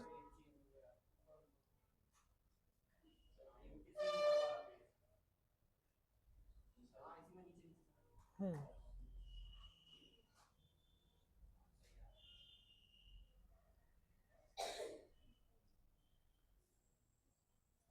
हम्म। हमने ये सीखा था कि नो सूनर अगर लिखा हो और उसे एज सून एज में बदलना हो तो हम लिखते हैं as soon as. As soon as structure देखिए जरा सभी बच्चे। उसके बाद क्या चाहिए? सब्जेक्ट। सब्जेक्ट क्या है? A thief. अब सुनना ध्यान से मैं क्या बोल रहा हूं। अगर आप स्ट्रक्चर को ध्यान से देखें तो उसमें क्या लिखा है? Helping verb. और मैंने जो टेबल आपको बताई थी उसमें आपको डू डज याद है? यहां लिखा था और मैंने कहा था पॉजिटिव सेंटेंस में डू डज। अब जो सेंटेंस बनने वाला है वो क्या बनने वाला है? पॉजिटिव। तो यहां पर डू डज नहीं आएगा, लेकिन जो वर्ब है सी, जो वर्ब क्या है उसमें क्या लग जाएगा? एस। क्यों? क्यों? क्योंकि ये सब्जेक्ट जो है वो कैसा है? सिंगुलर है। सिंगुलर मतलब एक वचन।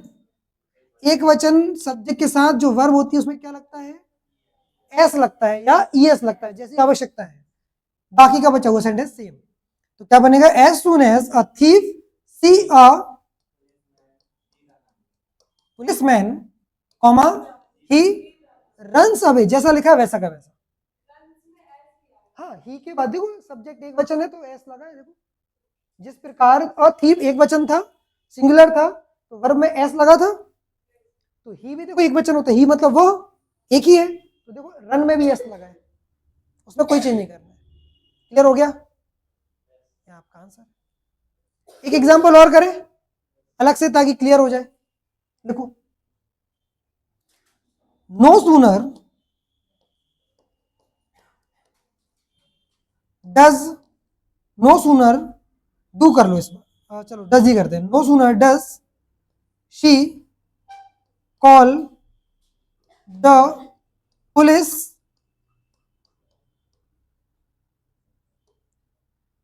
Then I jumped. I jump, sorry I jump, jump नहीं आई जंप। करो इसको एज सून एज में मतलब फटाफट।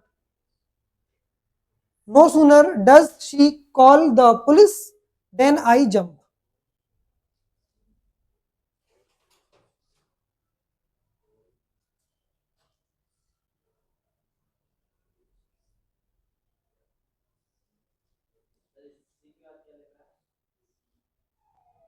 Call C A double L.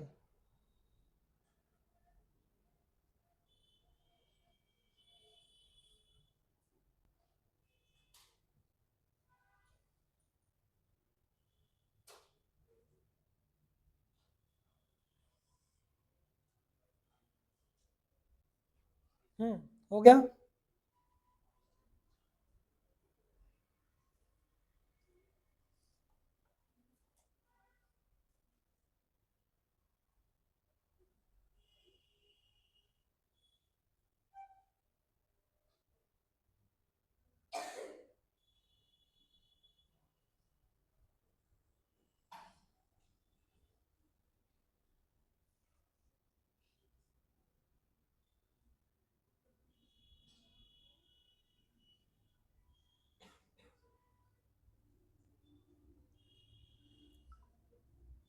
करो, कर लिया?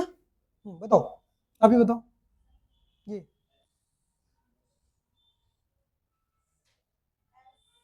as soon as she call में कुछ नहीं करना है, कॉल्स करना पड़ेगा। क्यों? क्योंकि हम डस को हटा रहे हैं ना, तो अब एस लग जाएगा। तो as soon as she calls the police, comma बन गया। देखो, यस और नो, है ना? क्लियर है? इसका रिवर्स भी हम कर सकते हैं। अगर मैं आपको एज सुन एज में दूं तो आप नो सूनर बदलो। करें इसको और? चलो आ जाओ, इसको और कर लो। मैंने लिखा as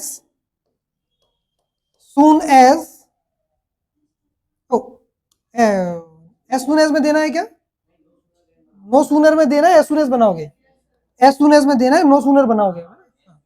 as soon as they ask question, as soon as they ask question, they की जगह मैं सब्जेक्ट चेंज कर रहा हूं।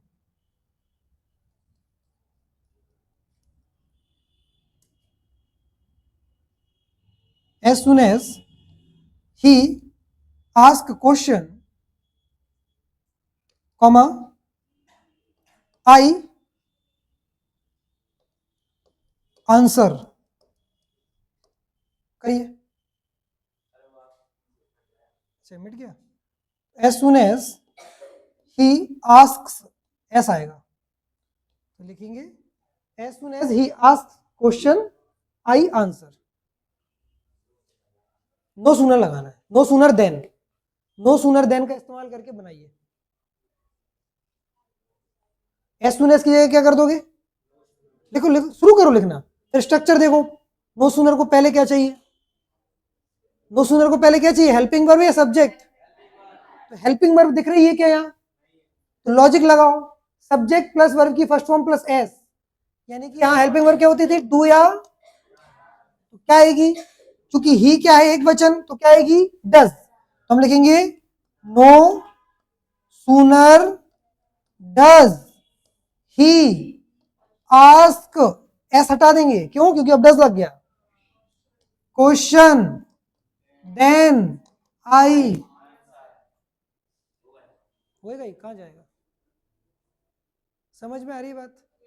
तो प्रैक्टिस चाहिए इसके लिए, है ना? एक बेसिक तो बन गया हमारा दिमाग कि हो जाएगा, ऐसा नहीं, असंभव नहीं है, लेकिन संभव कब है? अब बहुत सारी प्रैक्टिस करनी है।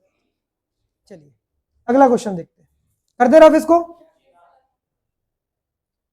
अगला क्वेश्चन है, दो वाक्य दिए हैं, the man is our new English teacher, दिख रहा है क्या? जूम करूं और?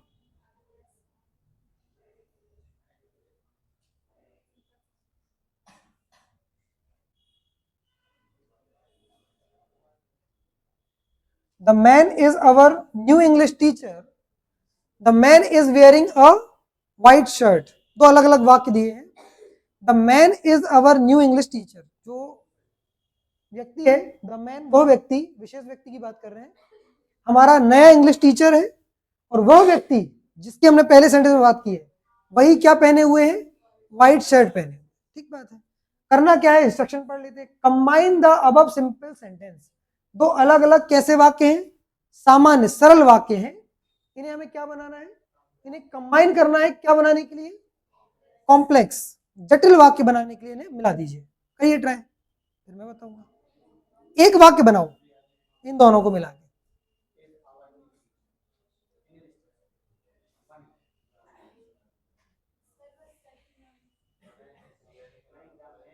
पहले लिख लो, लिख लो फिर बताना।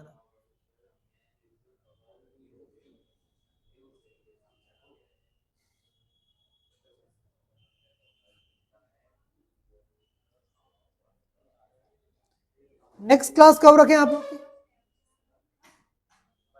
कल ही रख लें? कल नहीं है मतलब? हम सर से बात करते हैं। इस वाले सेट के बाद हम अगला सेट ऐसे सॉल्व नहीं करेंगे, दूसरा तरीका अपनाएंगे। इसमें हो क्या रहा है कि हर एक नए सेंटेंस में एक नया नियम निकल के आ रहा है ना, और हर नियम के साथ तुम ऐसे खड़े हो जाते हो कि सर आप शुरू से बताओ, वो ठीक तरीका नहीं है। हम ऐसा करेंगे, थोड़ी सी इस हफ्ते में थोड़ी सी रेगुलर क्लास लेते हैं, करेंगे उसमें हम ये कि हम कॉन्सेप्ट सीखेंगे, और कॉन्सेप्ट सीखने से ये फायदा हो जाएगा कि उस जैसे सारे सवाल हम फिर कर सकेंगे, बजाय कि हम हर एक नए सवाल में एक नया कॉन्सेप्ट सीखें। हम पहले कॉन्सेप्ट सीख लें, फिर उस जैसे सारे सवाल कर लें, वो ज़्यादा बेहतर है। ठीक बात है। मान लीजिए हमें सो दैट से, जैसे एक सेंटेंस ये आया है सो दैट में बदलो, और दिया काय में है वेरी, और वेरी वाले सेंटेंस में दिया है। अब पहले हम सीख लेंगे कि सो दैट में करते कैसे, फिर सो दैट से आने वाले सारे वाक्य कर लेंगे। यस और नो? पहले हम ये सीख लेंगे कि नो सूनर और एज सून एज में कैसे बदलते हैं, फिर हम उनके क्वेश्चंस कर लेंगे। हम पहले टेंस की थोड़ी सी प्रैक्टिस कर लेंगे, फिर हम टेंस में बदलना सीख लेंगे।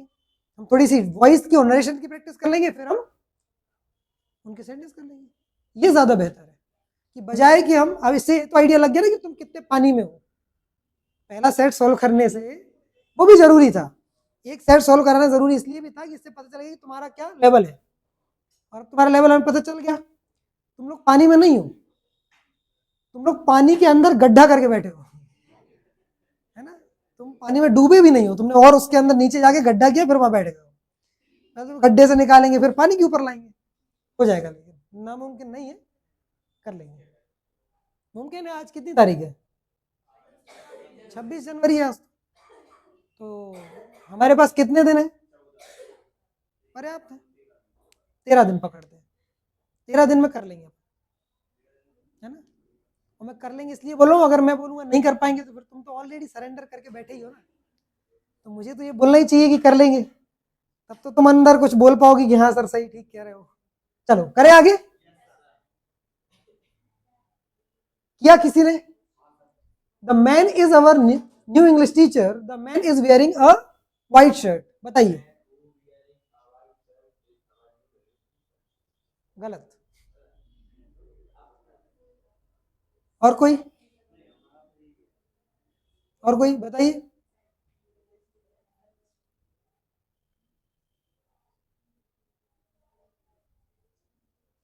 बोलिए दोबारा सेंटेंस।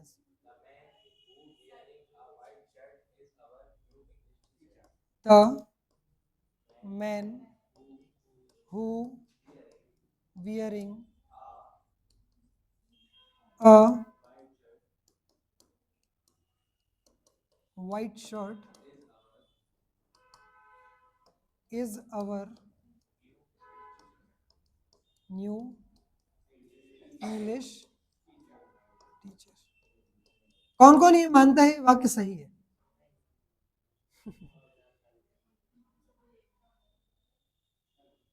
आप मानते हो? गलत है लेकिन सेंटेंस, सिर्फ एक इसमें छोटी सी गलती है बस, और किसी ने बीच में बोला भी था द मैन हु, इसके बाद कुछ आएगा, द मैन हु इज, बोला था किसी ने बीच में, the man who is wearing. अब ये ठीक है। करें इसको, कैसे करते हैं देखिए। अगर हम ये दो अलग अलग सेंटेंस को ध्यान से देखें तो एक ही व्यक्ति के बारे में दो अलग अलग बातें बताई जा रही हैं। The man is our new English teacher एक बात है, और वियरिंग अ व्हाइट शर्ट दूसरी बात है। ठीक बात है। तो हम कैसे करते हैं इस वाक्य को, इसको ध्यान से समझो जरा। इस बात को समझने से पहले एक छोटा सा एग्जांपल लेते हैं। मैंने कहा रोहित इज कमिंग टुडे।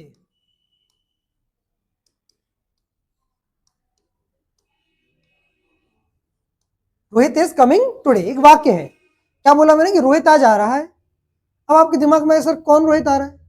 तो फिर मैं कह रहा हूं कि रोहित, इसी वाक्य को मैं थोड़ा मॉडिफाई कर रहा हूं, मैं कह रहा हूं Rohit who is the captain of cricket team is coming. ध्यान से समझा आपने सेंटेंस? क्या बोला मैंने? कि रोहित जो कि क्रिकेट टीम का क्या है? वो आ रहा है। आप तो समझ गए ना बात कि कौन सा रोहित आ रहा है।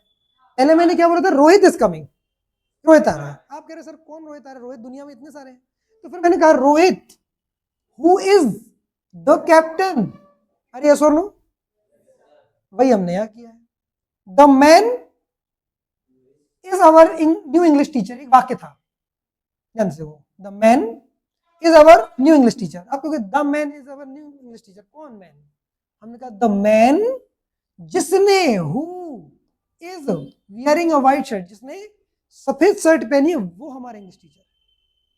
कैसे करते हैं, करने का तरीका देख लो। हमने इस वाले वाक्य को वैसा का वैसा रखा है, ध्यान से देखेंगे अगर आप, तो हमने लिखा the man is our new English teacher. फिर हमने इस द मैन के बारे में अतिरिक्त जानकारी बताई, वो क्या, कि वही मैन जो क्या किया हुआ है, वियरिंग व्हाइट शर्ट, और फिर से हमने वही सेंटेंस लिख दिया, इज आवर न्यू। समझ में आ रही है बात? एक छोटा एग्जांपल देखते हैं। जैसे मैंने बोला he is my brother, he is my, और दूसरा मैंने बोला he is wearing red shirt, कर लो, है ना। मैंने कहा जैसे मैं ये बोलता he is wearing red shirt और ही इज माय ब्रदर, मैं बोलता ही इज माय ब्रदर, तुम वहां देख रहे हो 10 लोग खड़े, तो फिर मैं ही की अतिरिक्त जानकारी दूंगा तुम्हें, यस और नो। तो मैं बोलूंगा ही, रुक गया मैं इधर ही, हु जिसने, इज वियरिंग, हाँ वापस, यही तो हट गया, अरे यस और नो, चमका थोड़ा दिमाग में, गई बात पीछे, समझ में आ रही है बात? अरे पानी पी लो बेटा, हाँ तो पानी पी लो, कब तक खांसते रहोगे। हाँ एक और एग्जांपल देखते हैं, ये समझ में आया? हमने क्या दो सेंटेंस लिए थे, यहां देखिए सभी, ही इज माय ब्रदर, मैंने बोला ही इज माय ब्रदर, फिर मैंने बोला he is wearing red shirt, मिलाया हमने, हमने बोला ही, ये लो पानी लेके,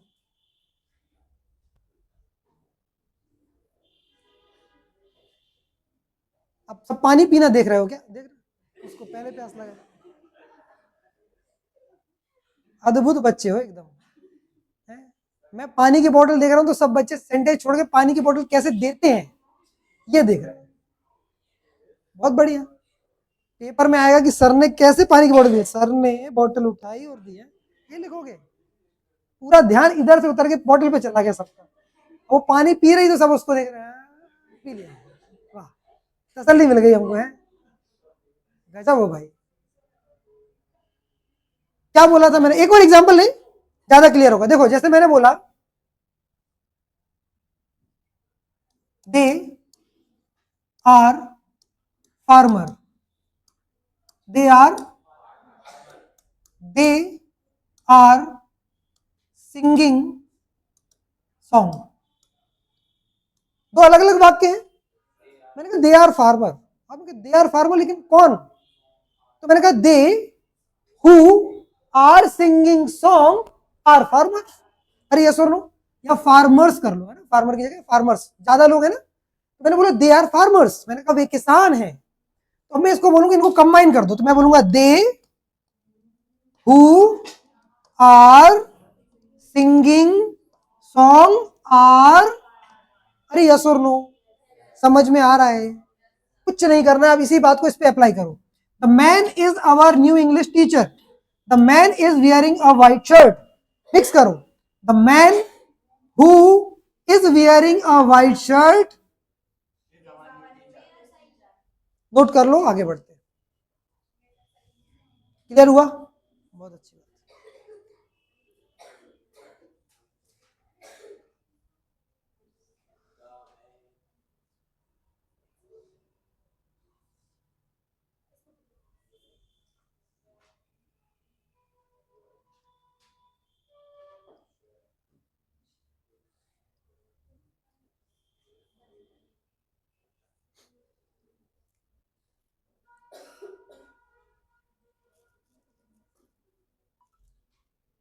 अच्छा मैं आज ये उम्मीद से आया था कि आज अपन नेक्स्ट वाली सेट का अनसीन पैसेज और ग्रामर कर लेंगे। लेकिन मैं नहीं चाहता हूं कि वो एकदम मैं जल्दबाजी में आपको पढ़ा दूं। जब तक मेरी आत्मा नहीं संतुष्ट हो जाती, जब तक मैं आगे बढ़ने का मन नहीं करता है कि मैं आगे बढ़ जाऊं। आंसर तो फटाफट बता दूं, उससे होगा क्या? कुछ नहीं। नया क्वेश्चन, फिर से डाउट, 0 0। अगली जो क्लास होगी उसमें हम ये विशेष ध्यान रखेंगे। मेरे पास ये भी तरीका है और मैं ऐसे ही पढ़ाता हूँ अमूमन, मतलब जो रेगुलर हमसे पढ़ रहे हैं, मुझसे पढ़ रहे हैं, मेरा पढ़ाने का तरीका, मैं कॉन्सेप्ट ही पढ़ाता हूँ। मैं कोई ट्रिक नहीं बताता हूँ। ट्रिक से मैं जितना बच सकूँ बचाता हूँ, क्योंकि ट्रिक सिर्फ कहाँ काम आती है? पढ़ते टाइम। एग्जाम में वो जीरो ही है, क्योंकि वहां इतना प्रेशर होता है दिमाग पे कि ट्रिक दिमाग में आती ही नहीं है, क्लिक ही नहीं होती। कॉन्सेप्ट सीख जाओ तो कभी भूलते नहीं है। मैं आपको ट्रिक थोड़ा ना बताऊंगा कि 2 का पहाड़ा याद करो, लॉजिकली याद है ना, 2 एकम 2, 2 दूनी 4। क्यों? पता है कि 2 दूनी 4 होते हैं। अभी रटने वाली बात थोड़ा है कि नहीं? पता है हमको। लेकिन अगर मैं तुम्हें रटाऊं तो तुम भूल जाओगे, और अक्सर वो पहाड़े हम भूल जाते हैं जो होता है ना, वो पहाड़े हम भूल ही जाते हैं जो हमने रटे होते हैं। और जो चीज हमें समझ में आ गई होती है वो हम कभी, आप एबीसीडी भूले आज तक? छोटा बड़ा भूले? 2 का पहाड़ा भूले? अपने पिताजी का नाम भूले? कभी पिताजी का नाम ऐसे याद किया तुमने? छत पे घूम के याद करो पिताजी का नाम, ये ऐसे याद किया है? घर का एड्रेस याद कर तो छत पे घूम घूम के मेरा घर इधर, ऐसे नहीं। क्यों? क्योंकि वो क्या आ गया? समझ में आ गया। समझ में आ गया, फिर उसको याद करने की जरूरत। जिसको याद नहीं किया उसको भूलते भी, ये सत्य है। हम भूलते उन्हीं चीजों को जिनको हम, अगर याद नहीं करोगे तो भूलोगे भी। तो करना क्या है? समझना है। समझ ली बात? यार ऐसा होता है, ये इसका नियम है, इसका लॉजिक है, बात खत्म हो गई। कुछ याद नहीं किया, कुछ भूले नहीं। अब मैं इतने सारे एग्जाम्पल लिखता हूं आपके सामने, तो क्या मैं याद करके आ रहा हूँ कहीं से? कुछ नहीं, पता है कि भाई ऐसा ही होता है। सब्जेक्ट आता है, हेल्पिंग वर्ब आती है, मेन वर्ब आती है, सेंटेंस बन जाता है। कहीं का भी एग्जाम्पल बना सकते हैं, सिंपल सी बात है। आगे बढ़े। सेकंड वाला जो सेंटेंस है, सॉरी लास्ट सेकंड जो सेंटेंस है, 6th वाला, इसको पढ़िए ध्यान से। गलत है, जल्दबाजी मत करो बेटा। मैं जान रहा हूं तुम्हारी आधी गगरी भरी हुई है, झलक रही है बहुत जोर से, वो लगातार झलक रही है वो। जल्दबाजी मत करो। शी, हाँ गलत है जी, वो तो हम बताएंगे ही। देखिए यहां पर सेंटेंस लिखा है she shut the door. Subject आया है, क्या देखो सभी, क्या देखिए सभी, सब्जेक्ट आया शी, ये है वर्ब। बताओ वर्ब की कौन सी फॉर्म है? फर्स्ट, सेकंड, क्या है? सेकंड फॉर्म है। Very good. कैसे पता? देखो शट की तीनों फॉर्म सेम ही होती है, शट,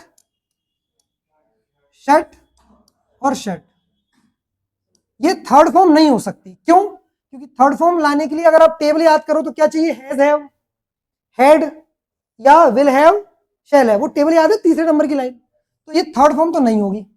अब बची कौन सी? Second form. और ये फर्स्ट फॉर्म भी नहीं होगी, मैं ये भी कह रहा हूं। पता है क्यों? Yes, very good. कौन बताया? Very good. हमने अभी बात की थी कि अगर हम जब ही लिखते हैं और वर्ब की फर्स्ट फॉर्म लिखते हैं, या हम शी लिखते हैं और वर्ब की फर्स्ट फॉर्म लिखते हैं, तो हमें वर्ब में एस ई एस को जोड़ना, यानी कि ये कौन सी फॉर्म है वर्ब की? कौन सी फॉर्म है ये? और अगर हम उस टेबल को दोबारा बनाए यहां पर, तो यहां क्या आता है? डिड। यानी नेगेटिव बनाते टाइम हमें सेंटेंस में क्या लगाना पड़ेगा? डज नहीं लगाना पड़ेगा। क्या लगाना पड़ेगा? तो सेंटेंस बनेगा शी डिड नॉट। समझ में आ रही बात? नोट कर लो, आगे बढ़ते। आया मजा? नहीं आया होगा, क्यों आएगा? मुझे गलत हो गया।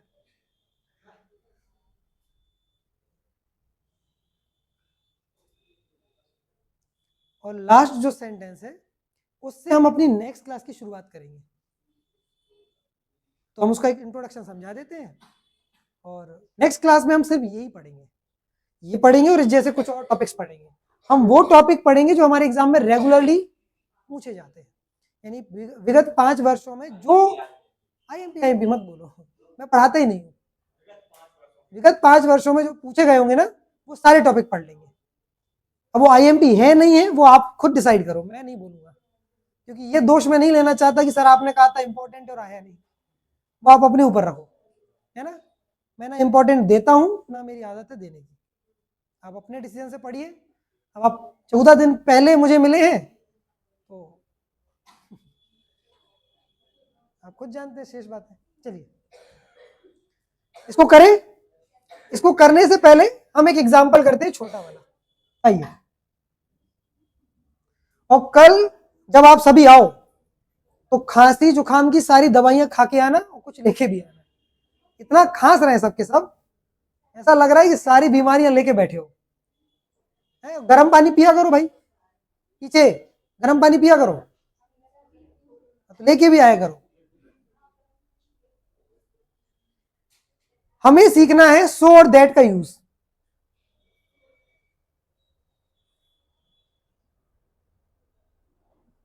कि सो दैट का यूज कहां किया जाता है और कैसे किया जाता है। देखो जरा, अगर एक सेंटेंस है, मैंने बोला, या देखिए सभी बातें बंद, मैंने बोला he is very week, he is very, he can not walk या स्टैंड, कुछ भी लिख लो। ही इज वेरी वीक, वह बहुत कमजोर है। ही कैन नॉट वॉक, वह चल नहीं सकता। ये दो अलग अलग वाक्य हैं। हमें क्वेश्चन आ गया कि इसको किससे कंबाइन कर दो, और दैट के माध्यम से। याद करो हमने सो दैट की बात की थी, इतना की, यही मीनिंग लिखा था हमने। वह इतना कमजोर है कि, अरे यस और नो, ऐसी बात की थी ना हमने। ही इज वेरी वीक, तो मैंने कहा वह इतना, तो अब देखो कैसे करेंगे। तो ही इज, इस वेरी की जगह हम क्या लिखेंगे, he is so weak, he is so weak. अब हम लगाएंगे इसमें conjunction that, that he can not walk. Clear है, he is so weak that he can not walk. हमें सेंटेंस दिया गया है she is very weak, she can not walk, तो क्या बनेगा, she is so weak that she can not walk. आप ये वाले एग्जाम्पल को लिख लीजिए, फिर मैं एक एग्जाम्पल और देता हूं। लिख लिया, जो लोग लिख रहे हैं वो लिख लें।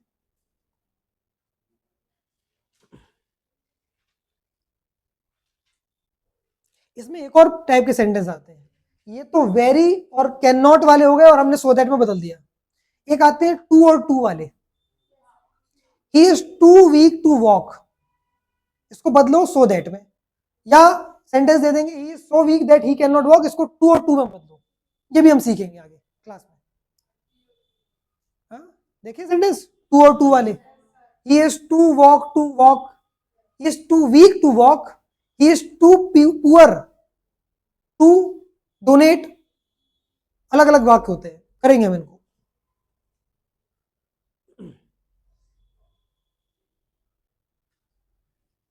लिखा आप लोगों ने,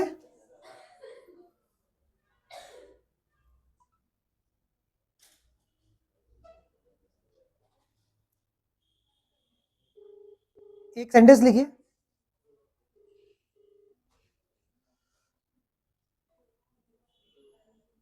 हाँ, सेंटेंस लिखिएगा, दे आर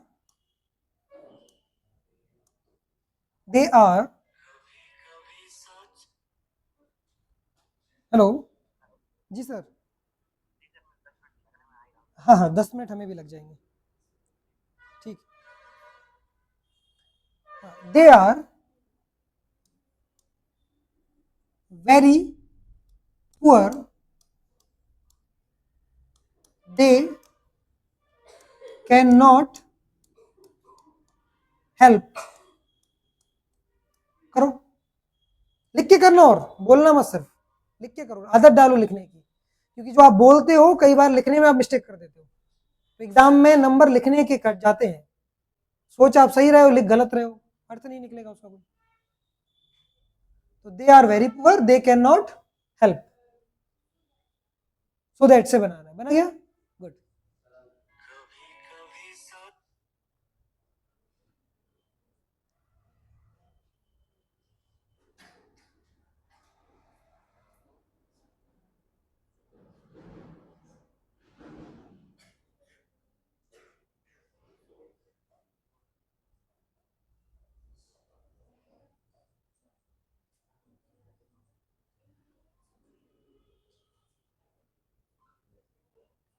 बताइए कौन बताएगा? यहाँ ये त्रिमूर्ति जो बैठी है लास्ट सेकंड मैच पे, आप बताइए बेटा। यस, बनाओ बनाओ।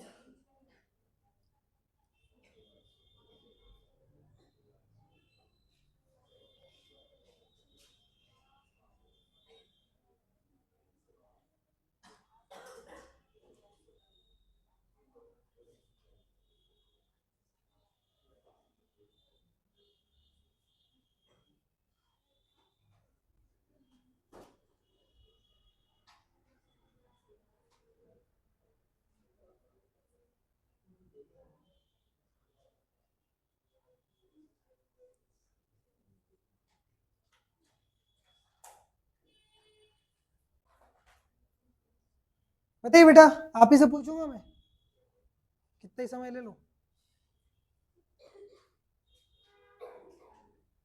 तो कल अपन 5:30 पे अगर क्लास रखे तो सभी आ सकते हैं?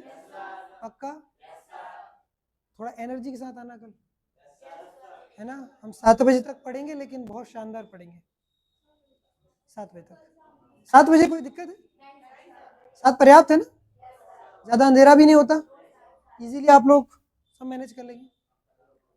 हाँ, नहीं नहीं, ज्यादा लेट नहीं करना है आपको, है ना? नहीं नहीं, मैं स्कूल से भी तो आ पाऊँ। 5:30 से रखते हैं, 5:30 से 7 बजे तक, ठीक है? और एकदम तैयारी के साथ आना। सुनो बेटा, मैंने अनसीन पैसे सॉल्व करना बता दिया है। देखो, हमारा पूरा टारगेट है एग्जाम में अच्छे नंबर लाना। तो एक बेसिक बात कर लेते, बन गया तुम्हारा? बनाओ तुम मत सुनो, ये इन लोग के लिए कथा है, तुमसे तो हम आंसर ही पूछेंगे। ये एडवर्टीजमेंट आया है, बीच में ब्रेक आता है ना, एडवर्टीजमेंट है ना, वो ब्रेक देखो। हमें पेपर को समझना इंपॉर्टेंट है। हम पेपर अगर अच्छे से समझ गए तो नंबर बहुत आसानी से आ सकते हैं। पहला क्वेश्चन क्या आता है? Unseen passage. तीसरा क्वेश्चन आता है नोट मेकिंग, मतलब वो तीसरा चौथा कुछ भी हो सकता है। एक अनसीन पैसेज और एक है क्या? Note making. इसमें हमारी मार्क्स अच्छे आ सकते हैं। मतलब मैं उम्मीद करता हूं 7 से 8 नंबर हम अनसीन पैसेज में ला सकते हैं आसानी से, और पूरे के पूरे 4 नंबर हम कहां ला सकते हैं? दूसरी बात, फिर आप सीधे चले आओ डी सेक्शन पे। डी सेक्शन में आता है एक्सट्रैक्ट, चैप्टर के अंदर से उठाए हुए पैराग्राफ। यस और नो? उसे पढ़ना है, जो हमने चैप्टर पढ़ा उसी में से आएगा वो, अनसीन नहीं है, सीन है हमारे लिए, देखा हुआ है। अपठित नहीं है, पठित है। ये गद्यांश कैसा है? पठित है, अपठित नहीं है। तो पठित गद्यांश है, उसको हमने पढ़ा, ऑलरेडी पढ़ रखा है तो और अच्छे से पता है, उसके क्वेश्चंस करें और निकल गया। कितने मार्क्स का आता है? 4। 4 का आता है? नहीं भाई, एक आता है 5 नंबर का, एक आता है 3 नंबर का, और एक आता है 4 नंबर का। कुल मिला के 5 और 3 8, 8 और 4 12 नंबर का आता है। समझ में आ रही बात?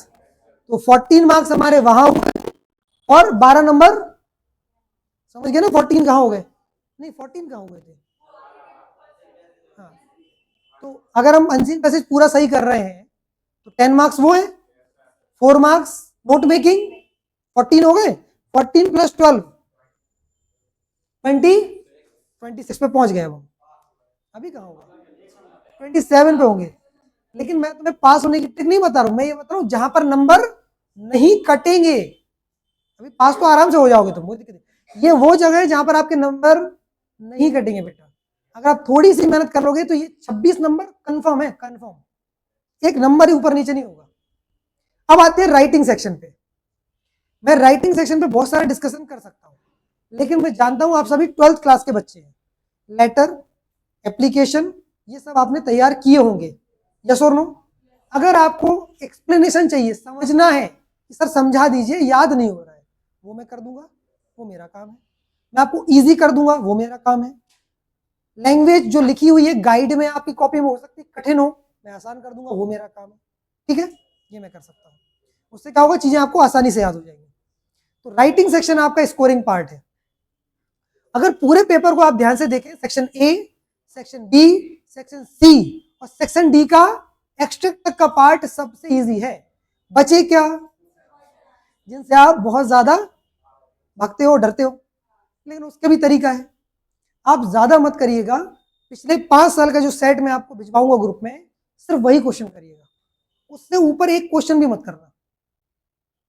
अब ये मैं नहीं कह रहा हूं कि ऐसा ही करना हो तो भी मत करना, अगर आप नहीं कर पाते तो फिर उतना ही कर लेना, मेरा ये कहने का मतलब है। अगर आप पूरे क्वेश्चन याद कर सकते हो तो बहुत अच्छी बात है, लेकिन आप बिल्कुल भी नहीं कर पा रहे हो, तब आप फिर किसको करोगे? सिर्फ वो जो पिछले 5 साल में आए हुए हैं। नेक्स्ट क्वेश्चन नहीं करोगे, कोई नया क्वेश्चन। उसका भी तरीका ये है कि हम पूरे क्वेश्चन को डिस्कस करेंगे।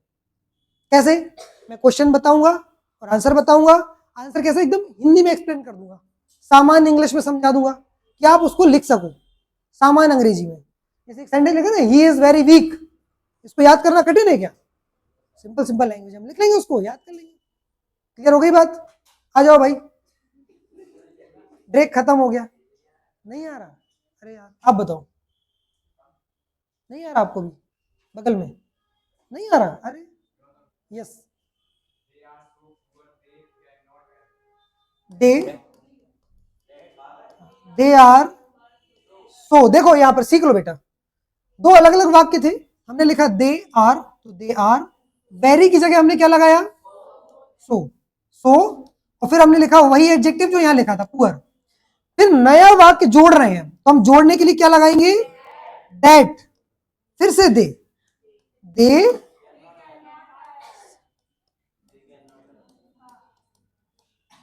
अरे यस और नो, ये हो गया हमारा।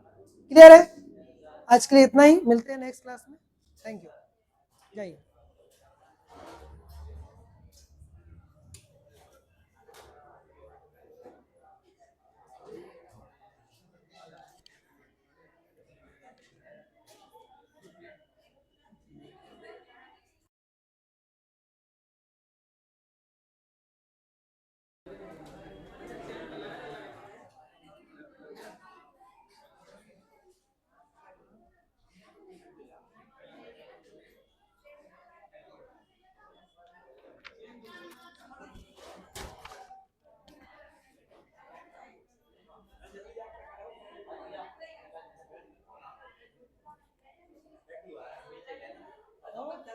अरे लड्डू कह रहे थे ना, लड्डू खा के जाना, मैं बोल रहा सर से।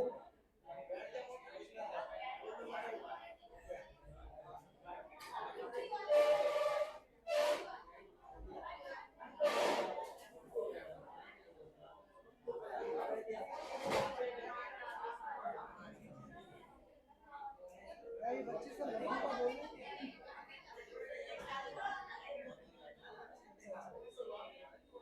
क्लास क्लास खत्म हो गई।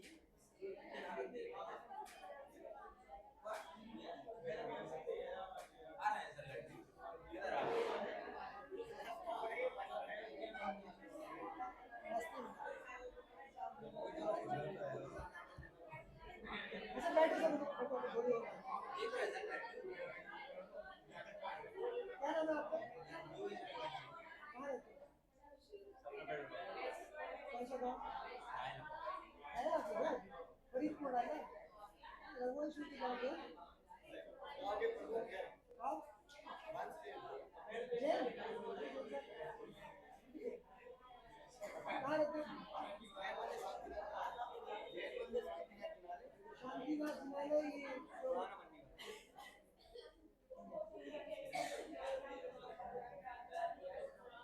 बढ़िया, अच्छा तो माइंड थोड़ा सा ठीक है, बढ़िया दिमाग है। मतलब इसको थोड़ा सही जगह सही जगह नहीं रखा, डाइवर्ट है। ये तो मैं कारण यही है ना, तेज है ना, तो भटक जाता है। बढ़िया पढ़ना, बैठ जाओ, लड्डू खा के जाना।